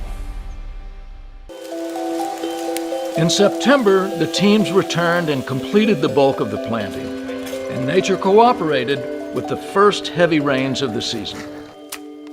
Today we're planting gray pines and or foothill pines. Part of the reason we are planting the gray pines in this location is to accelerate the regeneration of the oak pine forest that was damaged during the fire. So our planting of these trees will encourage that acceleration and get the important food product back to the native animals in the area. We're here today wrapping up our tree planting for 2021. We'd like to thank Steel and our partners from All Hands and Hearts for being here today to help us get these different varieties of trees, native species back here into the ground to help give the landscape a little boost and the community a greater opportunity to recover. And we just appreciate all the help. What I'm most excited about is seeing all of these different groups coming together for a common purpose. Whether it's All Hands and Hearts, Ryan Callahan and the Meat Eater Group, and of course, the state park personnel. Steel is proud to be working with these people to kick off this rejuvenation effort, and it's just the beginning. The success of this project inspired my friends at Steel to expand the Hearts of Steel program. So in 2022, 6 state parks across America will receive funds and support to assist with recovery, sustainability, and conservation of these national treasures. You can learn more about the program at steelusa.com.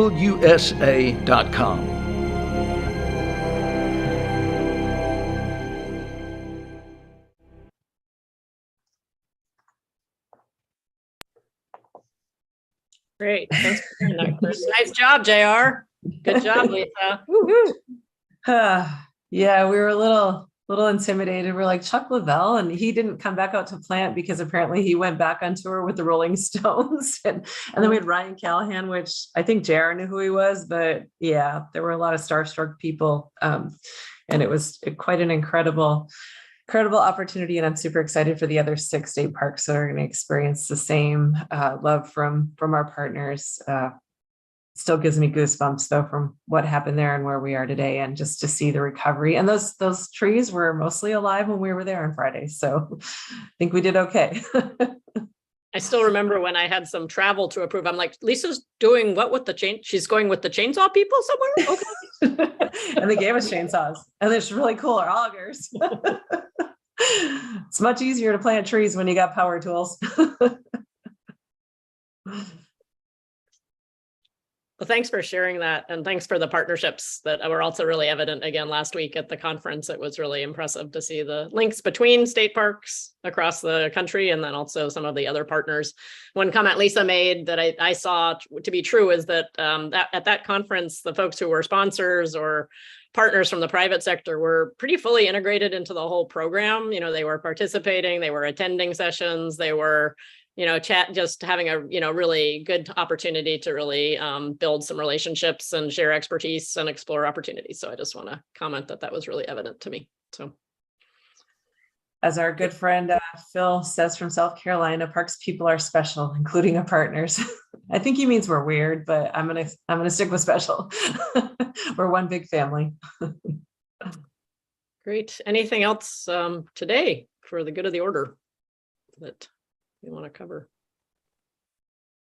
Great job, everybody. Yeah, great. All right. Thanks, you guys. Good to see you. I hope we see each other in person in November, and be safe and keep in touch. Thanks to the whole Bye, team. everybody. Jennifer for leading.